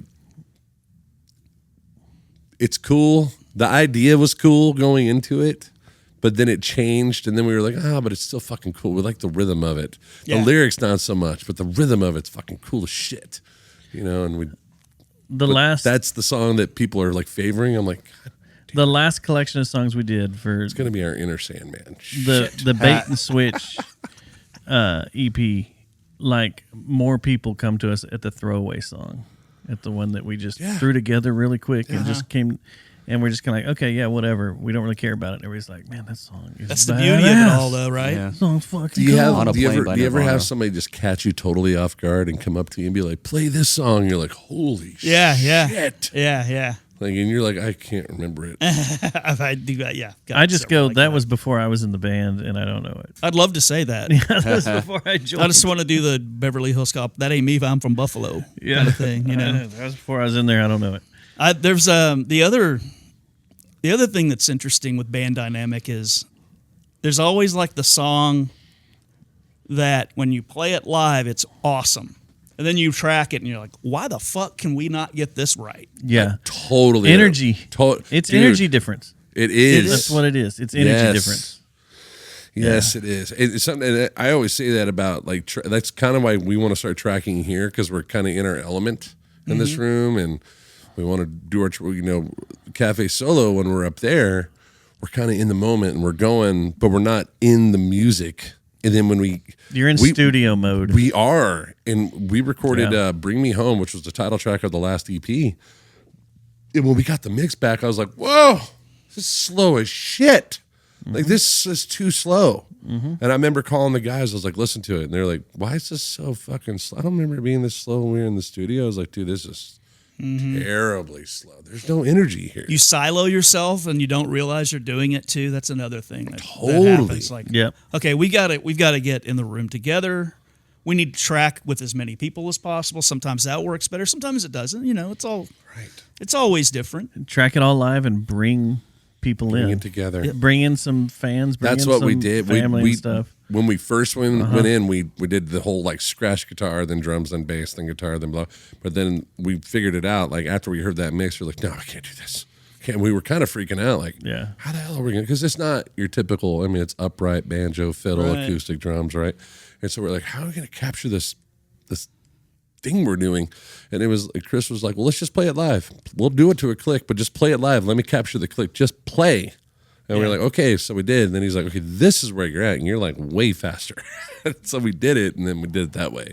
And I was like, oh, shit. And then I love the record now. I'm like, fuck yeah, that worked. I love studio just for those kinds of like problem solving things. Yeah. You really realize what kind of player you are. Totally. I've been blessed with pretty good time. Yeah. And that saved me a lot. Studio will make or break a player Easy. real quick. It'll break you first. It can, yeah. Real easy. Our bass player, Bob, he's an incredible bass player. But when he got in there in the studio, Chris was like, whoa, are we going to do all this? Because this is a lot of, like, he walks a lot, but in a good way, right? And he's playing, but he's doing something different. We're doing something different. And Chris not used to it, and so he was like, but then Bob had to realize, man, like, you're going to have to be on that time. Like, you're going to have to, there's certain things you're doing on your upright. You can't. He has to carry a lot of the movement because of the other drums instruments. are just as busy. Like, so these two, like, he found out, we're not working together. We're clashing, and then they figured out how to finally mold together. And I was like, It's so important for the rhythm section. Totally. This is me totally. being a Well, and I'm so bassist, too. percussive on guitar that it's all a feed thing with us, how we feed off each other. So I get it. A shit can make or break you. Totally. Make or bricker you? Make or break you. Make or break you. I heard 1-9. We have so much guitar going on that you would think we spend a lot of time talking about, I'll do this, you do that. And Stefan and I just have this sort of, I don't know, hand in glove thing. We've played together for 11 or almost 12 years now. A lot of effects. Oh my God. My man. I have so much stuff. I think I'm up 16 pedals. There you go. On your board. On your board? Yeah, and I have a little My flip-up guy. thing. There we go. Yeah. And I use a switcher because you can't do it. Yeah. That's So the way you do it. I have 3 fuzzes on there. Nice. What's your favorite? My favorite, Yeah. the Deep Sea Diver, probably. I've wanted that for a while. I love that thing. That thing's badass. Yeah, the Deep Sea Diver, and I have this other one's called a synesthesia drive. It's It's based off of the Color Sound Overdriver 2, which is kind of a fuzz, but it's like the T-Rex sound. Okay. And that's another one that when Pearl Jam played, at Dickies and Deep Sea Diver opened for them, I'd never seen them. I'd like, who's this band? My partner were like, that's the first time I saw. What's going on here? We were behind them. So I'm like, I've got to look up her board. I looked up her board and it's like, the Synesthesia Drive. I don't know what that is. I went on Reverb and I found one. What I didn't know is you cannot find these. And you got one. I got one for like $200, and they're really, really hard to find. Anyway, it's Chris Benson from Benson Amps, and a friend of his. They had a pedal company. They made a couple. You sing harmonies? What's that? You sing harmonies? Some, yeah. What's up, man? So yeah. Anyway, I love that one too, and I don't use it as much as I used to. But yeah, you go, you fall in love with that stuff, and then you go like, no, I think I like this Octafuzz, and oh no, I think I like this other overdrive. So yep. But I don't take any of it off. See, we're doing all that, but we're doing it on acoustic. And then we're running our acoustic through these. So I got like the Strymon trifecta going on up there with the Timeline and the Big Sky and the Mobius and then putting all these things together and whatnot. I meant to bring you a pedal today. Fuck, I forgot it. Fuck, you better go home and get it, man. Don't tease me with shit like that. That's like Christmas, man. I can't Is remember. it the one I It'll be think you're next talking week. about? Yeah, it's the one I talked about last week. I wanted you to play through it and see what you thought. There's a Strymon pedal. I can't remember the name of it now that Jacob Furr uses. Oh, I'm going to lose my mind. Is it the Mobius? No, it's the one that has the infinite. The Gi? No, that's not it. Oh, the the Gia, Big Sky or Dark- the Timeline? Dark something or whatever. Oh, that like I have one that's the Timeline that has like darkness on it. No, it's a different one than that. It's got a sequencer on it too. Yeah, that's the Gaia, right? I can't remember the name of it, but The weird one? it's pretty weird. Anyway, I only bought it because By the way, we're under a thunderstorm warning. okay, cool. That's awesome. I heard It about starts that. sprinkling right when Yeah, I got right, here. same here. Anyway, I use them with my Mellotron only because I want to hold that. Sometimes I want to hold the first note for something, and then you can play along with it. But Jacob has one, and he uses it. Are you talking about where you just hold it, like you play the first note and then hold it down just and it'll click it. carry it out? You just click it. Oh, you just click it. It holds it, yeah. Oh. The Night Sky's that one there. That's Night Sky. The Night Sky. Night Nice Sky, guy. yeah. Okay. It's awesome. The So I use external that. So I reverb. have that Mellotron gimmick set up, and then I have my regular board, and it's got, I don't know, stupid crap. Have you ever thought about running a 6-string banjo through those? I'd love to hear what that sounds Me like. too, bro. Yeah. We're just, That is, We're going to end the show and start experimenting sounds. well, I got a Mesa and a Hot Rod DeVille over there. We can start getting after it. Let's play some Rainbow Connection. I got a Japanese instrument called a Tashigoto. Yeah, A I've seen Tashigotos electric are ones of those. awesome. Suzuki makes them. I have one. A I have Suzuki Ron? I have a Suzuki. Oh shit! So I went to see Alex Moss from Black Angels play at the Printed Threads, and he had one. And after the show, I was talking to him. I don't know him, but I do now because of that. And he said, "Oh yeah, go up there and play it."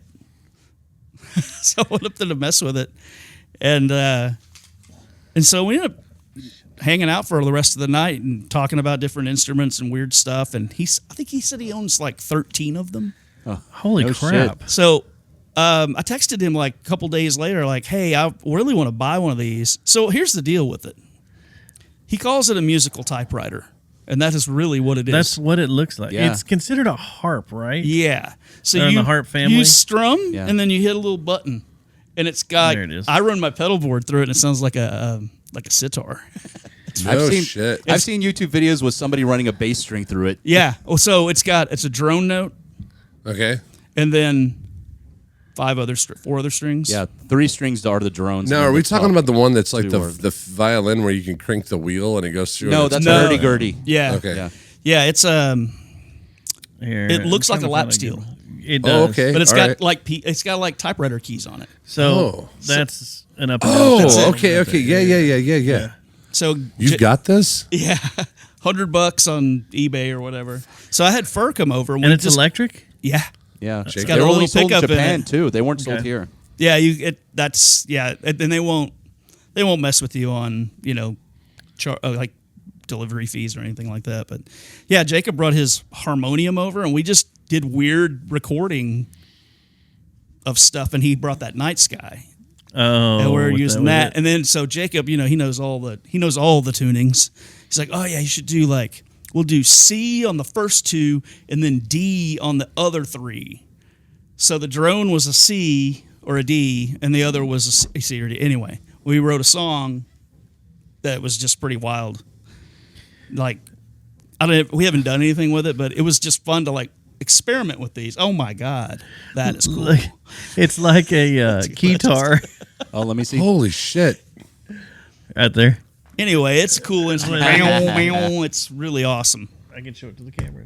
I could just pop it up on screen, but yeah, like a guitar. I wrote a song for the band on it, and we just figured out how you play it on guitar instead, because you can't bring one out. That's what I was gonna say. How hard is it to replicate, and how hard is it to pull it out live? If I had bigger stages to play all the time, maybe I'd do it. But Alex doesn't even use it with the Black Angels. So Oh yeah, yeah, he's like, no, that we don't. It's just a specialty thing. yeah. I think it's just a writing tool, and he probably uses it on his solo stuff. But yeah, it's Craig, what was super the cool. instrument you brought me over to the house?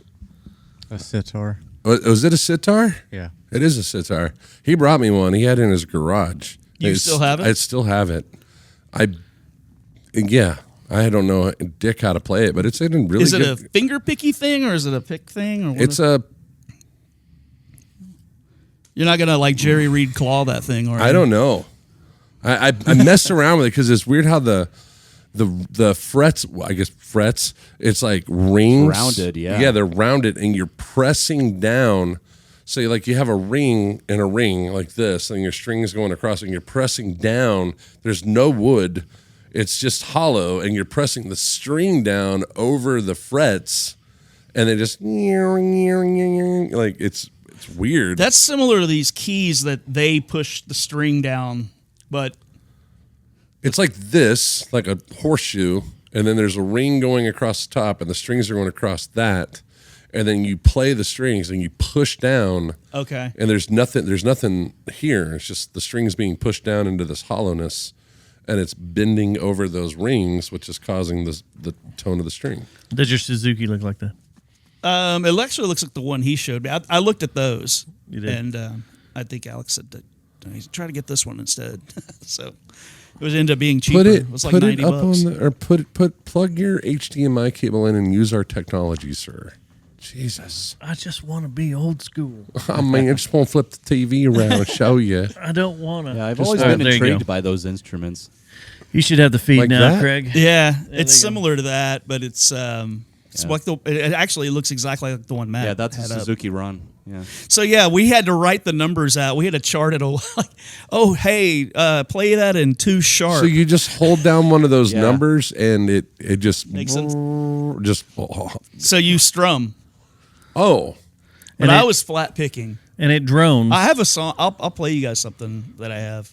It drones as you strum it. It's just basically a string there droning, and when you push down on it, it changes that note. So the string closest to us, I would do like boom down, boom down, boom down, boom down. There's something like that. All right.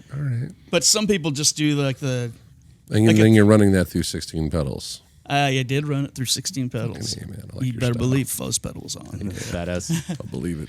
in a phaser sometimes. I might have We're looking to, for that dude, man. We're looking for the guy. I've always said, we're looking for one of two things. Either it's going to be a guy that plays keys and knows how to use his effects, or it's going to be a guitar player that has a shitload of effects and knows how to use them well. And then we're going to put him over on a 6-string banjo to do that with. That would be cool.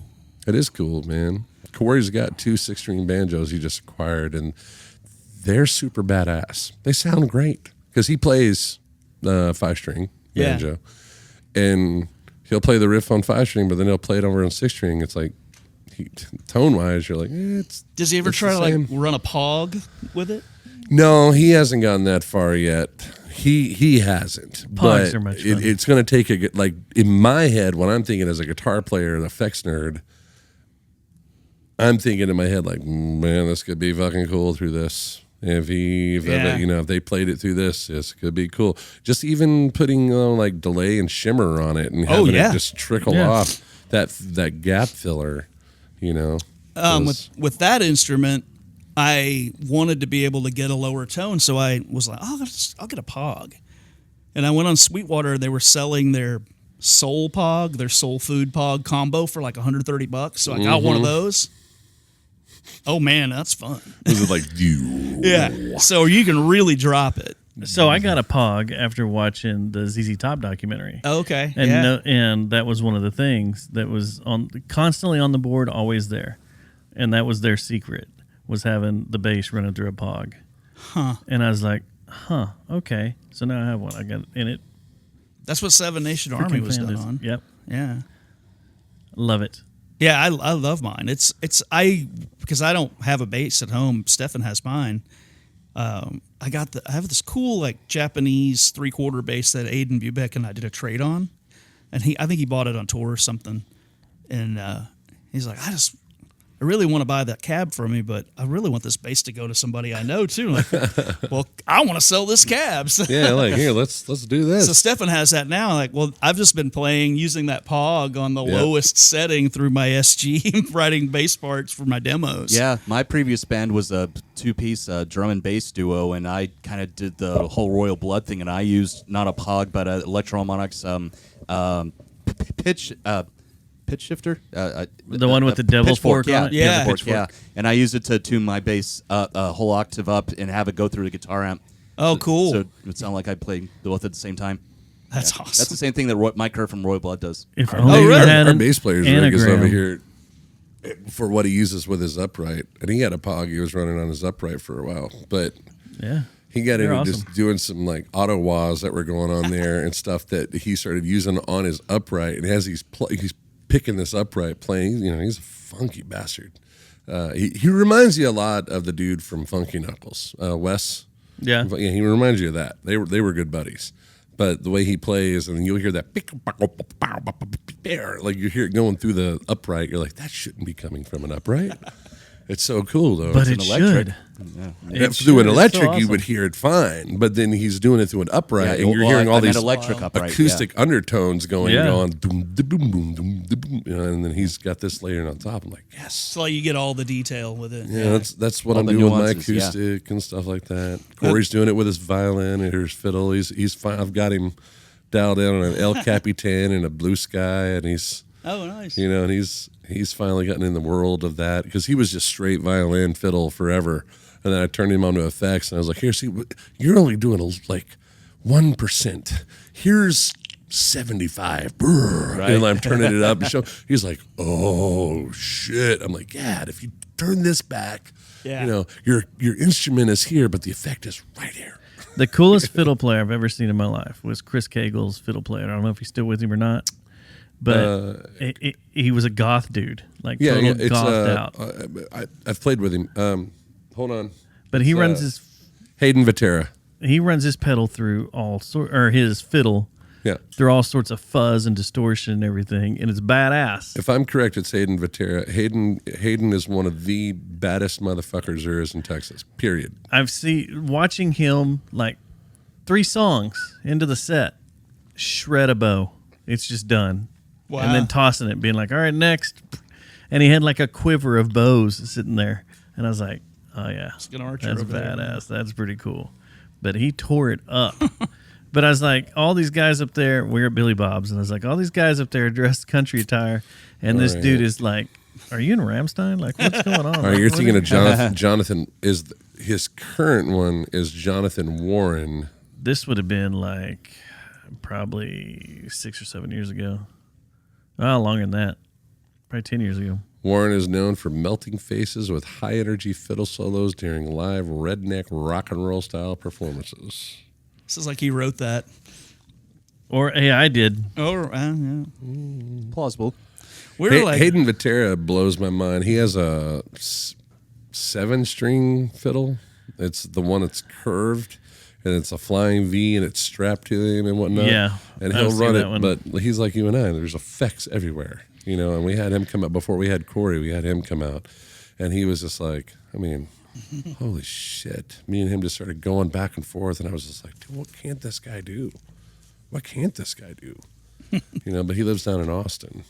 We're pretty heavy effects laden band, but I think there's a perception that maybe we think about it a lot. Like, oh yeah, you fuss over your sounds and you do that.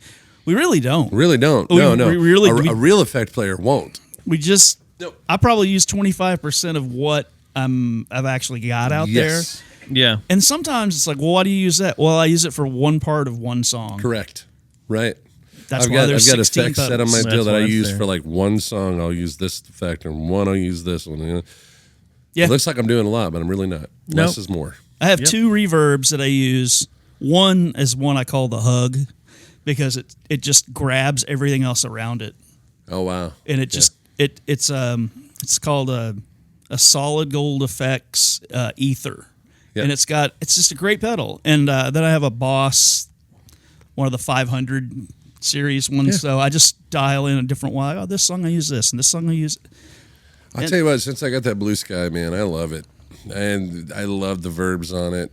Yeah, they're great. And of course, running it in the line that you do with the Mobius into the timeline into the.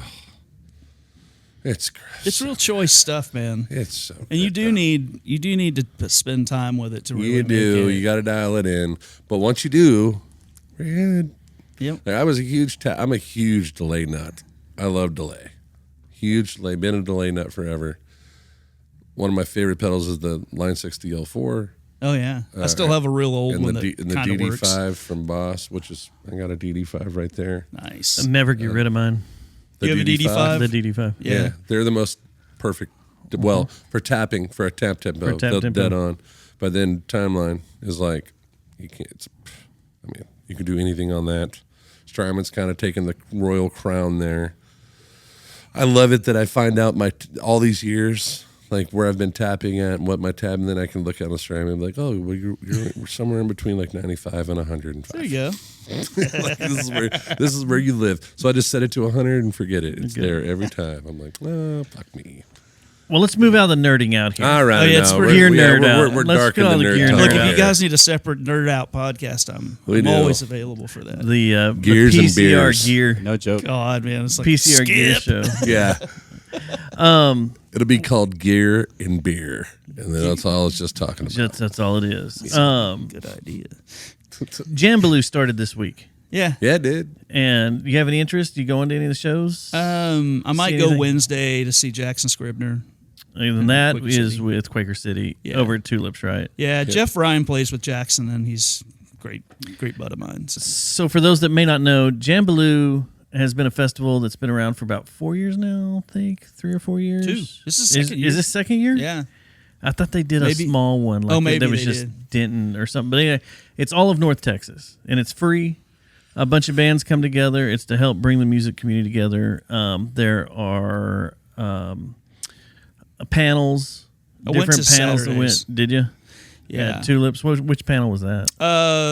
Tammy Thompson and S1 and let's see, Benji McPhail was the moderator. Tom Martins and Chip Adams, the Texas music office director, who's one of my oldest friends and was by my band manager many years ago too. Really? So, yeah. I want to talk to that guy. He's great. Oh yeah. Yeah, I want to. We need to get that guy in here. He'll be He's awesome. He'll be back in town a couple weeks. So maybe No, I I'll, really. he's a great Yeah. guy, man. He's got a great travel story of where music has taken him and his wife. They were both in the industry. Okay. So I'd love to sit down and have a conversation with him. he's a fantastic guy. Yeah. Yeah. So you got the panels, you got the shows. It's pretty neat. It's pretty cool and what it's grown into. I'm gonna go Friday night to Tulips for Tripping Daisy, Oh right. Cutthroat Finches, and Craig, you said you're going to go to that as well, didn't you? Denver Williams. No, you're not going to go to Tripping Daisy on Friday? If you're watching on YouTube, I can show you and he'll pull it up. You'll see the neat little. Oh, right on. There you go. Yeah. Yeah, we The played it lineups last here. year, The roster. and it was fun. It was interesting. See, and I thought I played it, but I don't think it was this. I think we played Not Stock. instead of this. I Oh, think okay. that may have been. It was, it was right around the Cutthroat same played time. that, What was right? this? They played Not Stock. Did they play not? the year we played? This is when I was in Uncle Toasty when I played there. So I can't remember. I thought they did one. yeah. But anyway, it's going on all this week into Sunday. There's a lot of good shows. Go to jambaloo.live and you can see what's going on if you want to catch one of these shows in Denton or Dallas or here. And it's growing. It's getting bigger, so it's Yeah, pretty it's a awesome. lot bigger. Yeah, this that's year. pretty cool. That's pretty rad. We didn't get asked to do this one because of the Bright Light show. We had to. Proximity. I think that's what it clause, was. Yeah. The other thing locally I wanted to talk about was Panther Island Brewing closing. What? Really? Yeah. I saw that. Yeah, they're closing here pretty quick. Was it They're all the done. sponsor beer they gave me for Arts Goggle? I think they specifically said the reason we can no longer stay in service is because Kevin Aldridge drank all us the to beer. death. Literally drank Damn us it, to death. Kevin. Way to go, dude. I mean, it's a pretty sweet brag, though, right? Yeah. I shut down a Well, brewery. for you, You literally killed it, bro. for them, not Way as to go. much. Yeah. I would totally go with that, though. Just roll with it. Yeah. You killed the brewery. It's done. Killed him, gone. I did not know. Did they give a date, Craig? I can't remember. I didn't see You ever one. play out I there, didn't see one Justin? either. I never got to play the brewery or the Panther Island Pavilion. I never got to play Nor that. I. I have a love-hate relationship with that brewery because they did fuck over a bunch of our artist friends. Matt Cliff. Yeah, to name one. Yeah, To I name will. one, yeah. That's my guy, man. Maybe Yeah. that was the reason they were like, we can't fuck that guy over. Yeah. Just not book him in here. They Could be it. They're head brewers they would fuck over from time to time. So, Oh, really? Yeah. they're for a while not paying people that are helping make your products kind of bad. There is a festival coming up in a few weeks, which is the Fort Worth Music Fest. It's coming up right around the corner. Oh, right. Yeah. And we're playing on that, but I'm really interested to see how the hell we're going to pull that off. Where are you at? White Elephant, Okay. full band. And that's all stockyards. How in the fuck are we going to load in? I went down there and did some recon this weekend. The old alleyway, you can't get down anymore. You got the big thing out there, right? Well, we've got the truck and trailer. Okay. Yeah, but still. No, when you if you play Tannehills, you got to park on The main drag? on Exchange Yeah. and roll everything back there. Oh, man. And it's a pain in the ass. Complete pain in the ass. I helped load in Flicker Stick, and it was crazy. So wait, that. well, we're going to have to I'm figure telling that You were out. talking about bad load-ins last week. Yeah.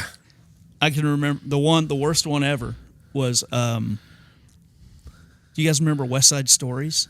Yes. I remember it, but I never. Pop Poppins played there. We had to go up basically a fire ramp stairs on the back end. Well, that was Sons of Herman Hall. Was yeah, that way? it's Sons of way Herman worse. Hall, It's worse too. than that. Was It's it? There's a so vi- far up. There's a venue down in Burleson that's like that. It's a brewery down there, Texas Brewing Company. It's a flight of stairs up to a flat top, flight of stairs up to a flat top, turn, another flight of stairs up to a flat top, and then straight across to the roof. Is it a restaurant? It's too? a restaurant, too. I played a solo show there. It was the weirdest gig I've ever done. I was an opening. No, a timeshare opened for me. I'm getting in there to load my shit in, and this guy's like, for $9,000, you got. I'm like, am I in the wrong place? And they're just wrapping it up. They're wrapping up. They're just selling timeshares, and then it's like, That's awesome. God. That's one for We the books. should right have brought this up when we were talking gear, but I did want to talk about this because we talked about it on a couple shows ago. In the AI world, Roland, the boss, has decided to join the AI game by offering some new plugins that you would normally see in the recording world, but is now going to be for a pedal for plugins. is it the white one? And No, here's that's here's the why I new- think this is that's interesting. Polybin. Because here's what you're going to be getting. It's not the DD5. It's the DD2 and the OD2 Turbo Overdrive and the DC2 Dimension C. It's like, well, these are Are they kind of the, shit pedals to get hold on. with. Are they the Waja versions? No, that's Watcha. exactly Okay. what it says. As in the old band Watcha? No, isn't that what they're called? The Waja versions, the tweaked out. No. You know which oh, one? the, Yes, yeah, the no. good ones. Yeah. No, They're not the kind of like the Keeley mods. yeah. No, Because those are official now. like the OD2 Like Boss, overdrive. that's official with that's Boss. the orange overdrive bullshit Oh, the pedal. Boss That, OD2? yeah, I mean it's like that's like right up there with the Metal Zone It's pedal. SD1. Yeah, The metal Isn't that zone. it? No, DS1. DS1. Sorry, Yeah, yeah. yeah. Yeah. It's like you're not. What? I mean, it sounds cool in theory, but you know. Now I did look in down that trail of these AI pedals coming out that are fucking ridiculous. So they hook to your phone, right? And then as you're like getting ideas, you're like, you have a. You're hooked into something what is like Slate or something like that, but it's through your phone. It hooks into the pedal, and then you're able to bring the app up, and you're able to just go, like line 6 DL4, and it loads it up in the fucking pedal, and Yep. it's supposed to sound exactly like That's the what the Weird. That's what the Polyband is. I'm like, what? Yeah. Stop this! You know I what will. If we're gonna circle back real quick, I have a Roland GP8. Do you guys remember those? Yes.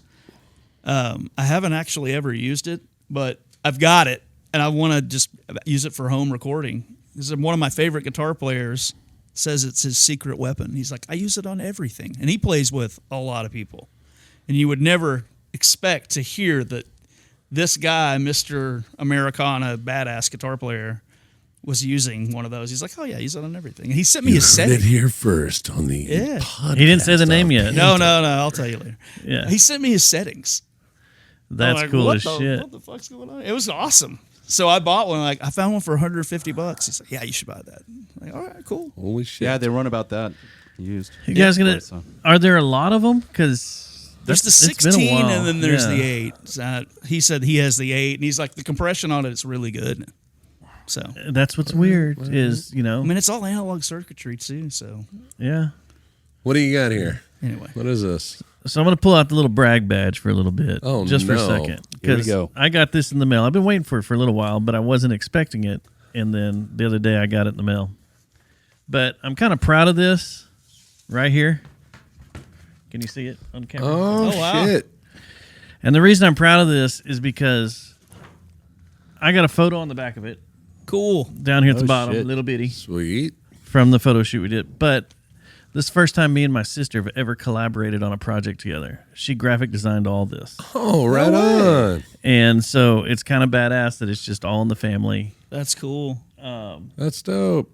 She designed all this for them. That's laid great it all packaging and art. Yeah, that is a very humble brag. And this is their special edition that you got to get through the North Texas vinyl. Oh, yeah.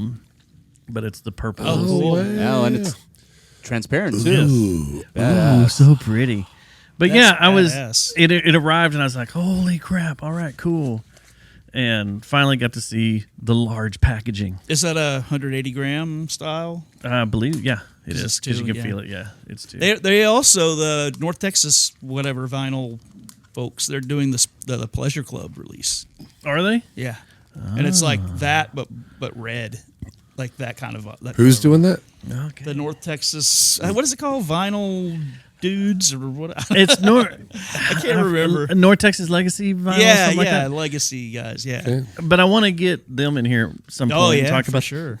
about that, especially since they're bringing all these old catalogs back. Looking at you there, guys, out there in TV land. Yes, yes. We are always accepting sponsors.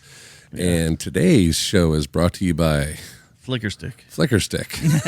And Then they message you guys. You what know the what? fuck are you Hey, talking you know what? You don't have your cup, but if no, you I flip didn't have that my one cup around, because no one has sponsored it yet. So I had to so stick shout with out to QT. QT. So QT, thanks for being with Yeah. us. Yeah, Thank you. even though you aren't our sponsor yet.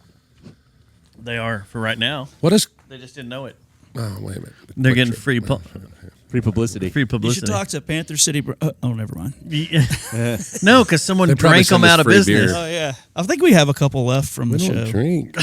No, that's not true. I drink it all. Another funny thing that came down that I put in the show notes late.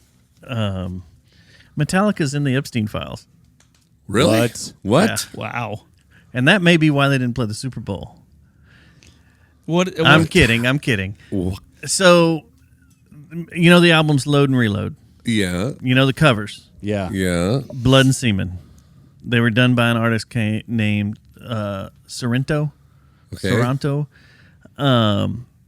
He's, I guess, friends with Epstein, and he had visited the islands a few times and said, "Hey, I'm going to send you these paintings, this series of paintings, so you can hang them on the wall in one of your houses or one of the rooms or whatever." And 2 of them have been used on the cover of Metallica albums. So that's how they're listed in there. But- Epstein's not listening to Metallica though. I don't know. What if he was listening to Ronnie while all that was going on? But that's where the artwork for those 2 albums ended up Wow. on Epstein's Island. God. And perfect for Epstein, right? Blood and Semen, and I Also, think the other one's like one of the Piss. most debated fucking records out there for Metallica. I thought Saint Anger was. Saint Anger, fuck that. Yeah. Whatever. That whole Load and Reload, like that was the shocker of Metallica's career. People were like, "What the At the fuck time, is yeah. happening?" Yeah, at the time. That's when they wore dresses. Well, and they were all on Oh, heroin. shit. And Bad Bunny wears dresses. he does. Oh shit! Nirvana wore dresses. Yes, oh they did. fuck! The Rolling Yeah. Stones wore dresses. Oh man. God, man. the Beatles wore. God Fuck. damn it! Youngblood wore dresses. Holy shit! Queen I wore cannot dresses. believe this world we live in. Matthew wears dresses. Get the fuck over it. No, I fucking don't. Just. I don't know. Matthew's in a dress right now. show's You not guys over just yet. can't see him. That's why But he's yeah, not on camera. I don't Why understand it's not on that big. camera? There's a camera in here. There it Everybody is. freaking out about Bad Bunny. Like It's ridiculous. it's stupid. He wore a dress. Oh my god. You've been on my mom's Facebook page or something? Oh. We were having such a good show, and then Well, it just cracks me up that did nobody remember the Beatles or So many. so many. Nirvana? I mean, come on. Yeah. Like, In and then Bloom. Metallica when you brought up Load Reload, Yeah. Didn't James and Lars kiss? I don't know about that. Like Magic and Isaiah. Yeah. I know that the song Ronnie. Is about their love affair? Well, no, it was about. I think it was about Columbine Nope. or an issue like it, and that's why they stopped playing it. Oh. Now It was pretty. I mean, look at if you actually read the lyrics, you're like, "Holy shit!" I have to go All right. look at it then. Yeah. Is Saint Anger the one that was mixed so poorly that Yes. Yeah, Yes. that Rick Rubin mixed so Yeah, poorly. he mixed that, sure. I thought it was Bob Rock. No, not for Saint Anger. Not for Saint Anger. Not for Saint Anger. I got to go to I should set this up better. Okay. I was in LA Wow. visiting Brag. I know. You were in L.A. Nice I was name in drop. LA visiting my girlfriend at the time, and Michael Jerome was living there. Bad Bunny. By Bunny. Okay. Michael Jerome was living there. He still lives there, but Does he still live there? He still. I lives. wondered. Yeah, he still lives. He there. sold me quite a few pieces of gear at one Did time. he? Good. Yeah, He's yeah. great, man. He's awesome. I've known him since I was like 16 or whatever. So Yeah. I got to see the maturation of just one of the best guys in the world. But so I reached out like, "Hey, I'm in LA. You in town?" And he's like, "Yeah, I'm making a record. You should come up." So he sent me the address. We're driving, and I'm like in this part of the canyon. I'm like, "What the? I don't know where anything is. I'd never been to LA." And we saw this crazy hippie bus thing by this really giant house. Kept driving.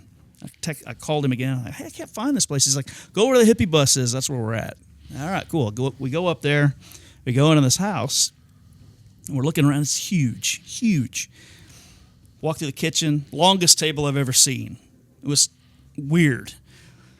There's like a little area outside the kitchen, like a hallway. There's some spiral staircase thing. And there's a mixing board, mic set up. And then I go into the main room. And it was the weirdest thing. I go into the main room and I'm looking around. And I said, "Hey, this place looks familiar." And he's like, "Yeah, Rick let us borrow it." And I thought it was somebody we went to high school with. So was he in your grade or mine? And he's like, "No, Rick Rubin." And I said, "Is this the Blood Sugar Sex Magic House?" And he's like, Shit. Oh, He's the like- old gangster pad? "He's like, yeah, don't go upstairs." It's Oh haunted." wow. Didn't System of Down also Yes, record they did. They Toxicity did. there? Yeah, and Yeah. Cash, and a lot of stuff has been done there. Yeah. Did you go upstairs? I did not go upstairs, but the original owner drowned in the pool. Yeah. And then Houdini owned it. or no, Bugsy Siegel owned it. Then I think Houdini owned it. Didn't they talk about that in the Chili doc. Peppers doc? Yeah, it's pretty Yeah. wild. But that, man, it was. You got to tell people what happened upstairs.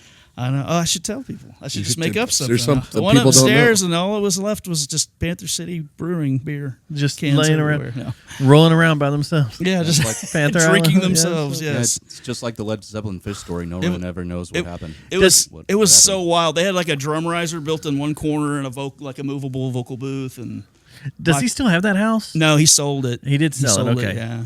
Yeah. Because I know he's got the other place that's out on the beach or some shit. That The Shangri-La. Yeah.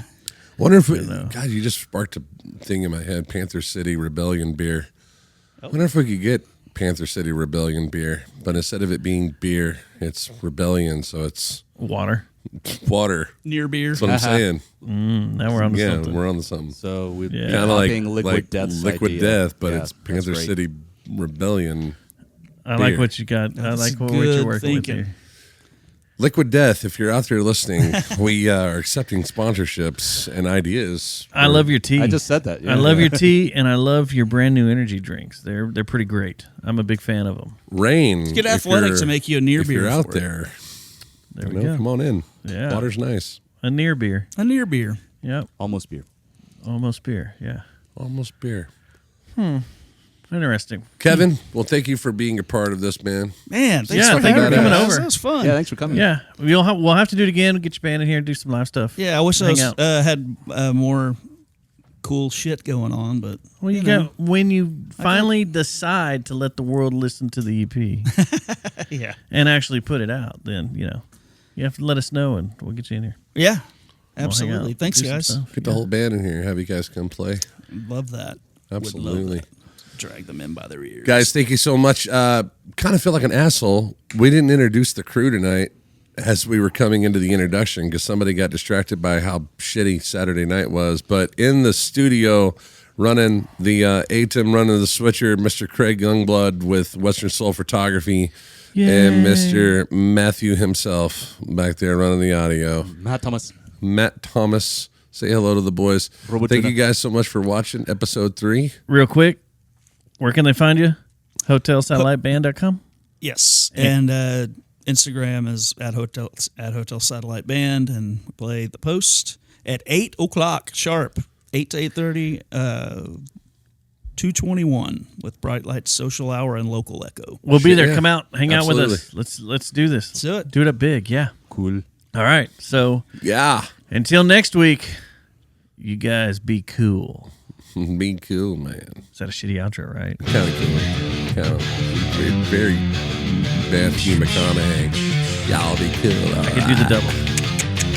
All right. See you later. Bye. Peace.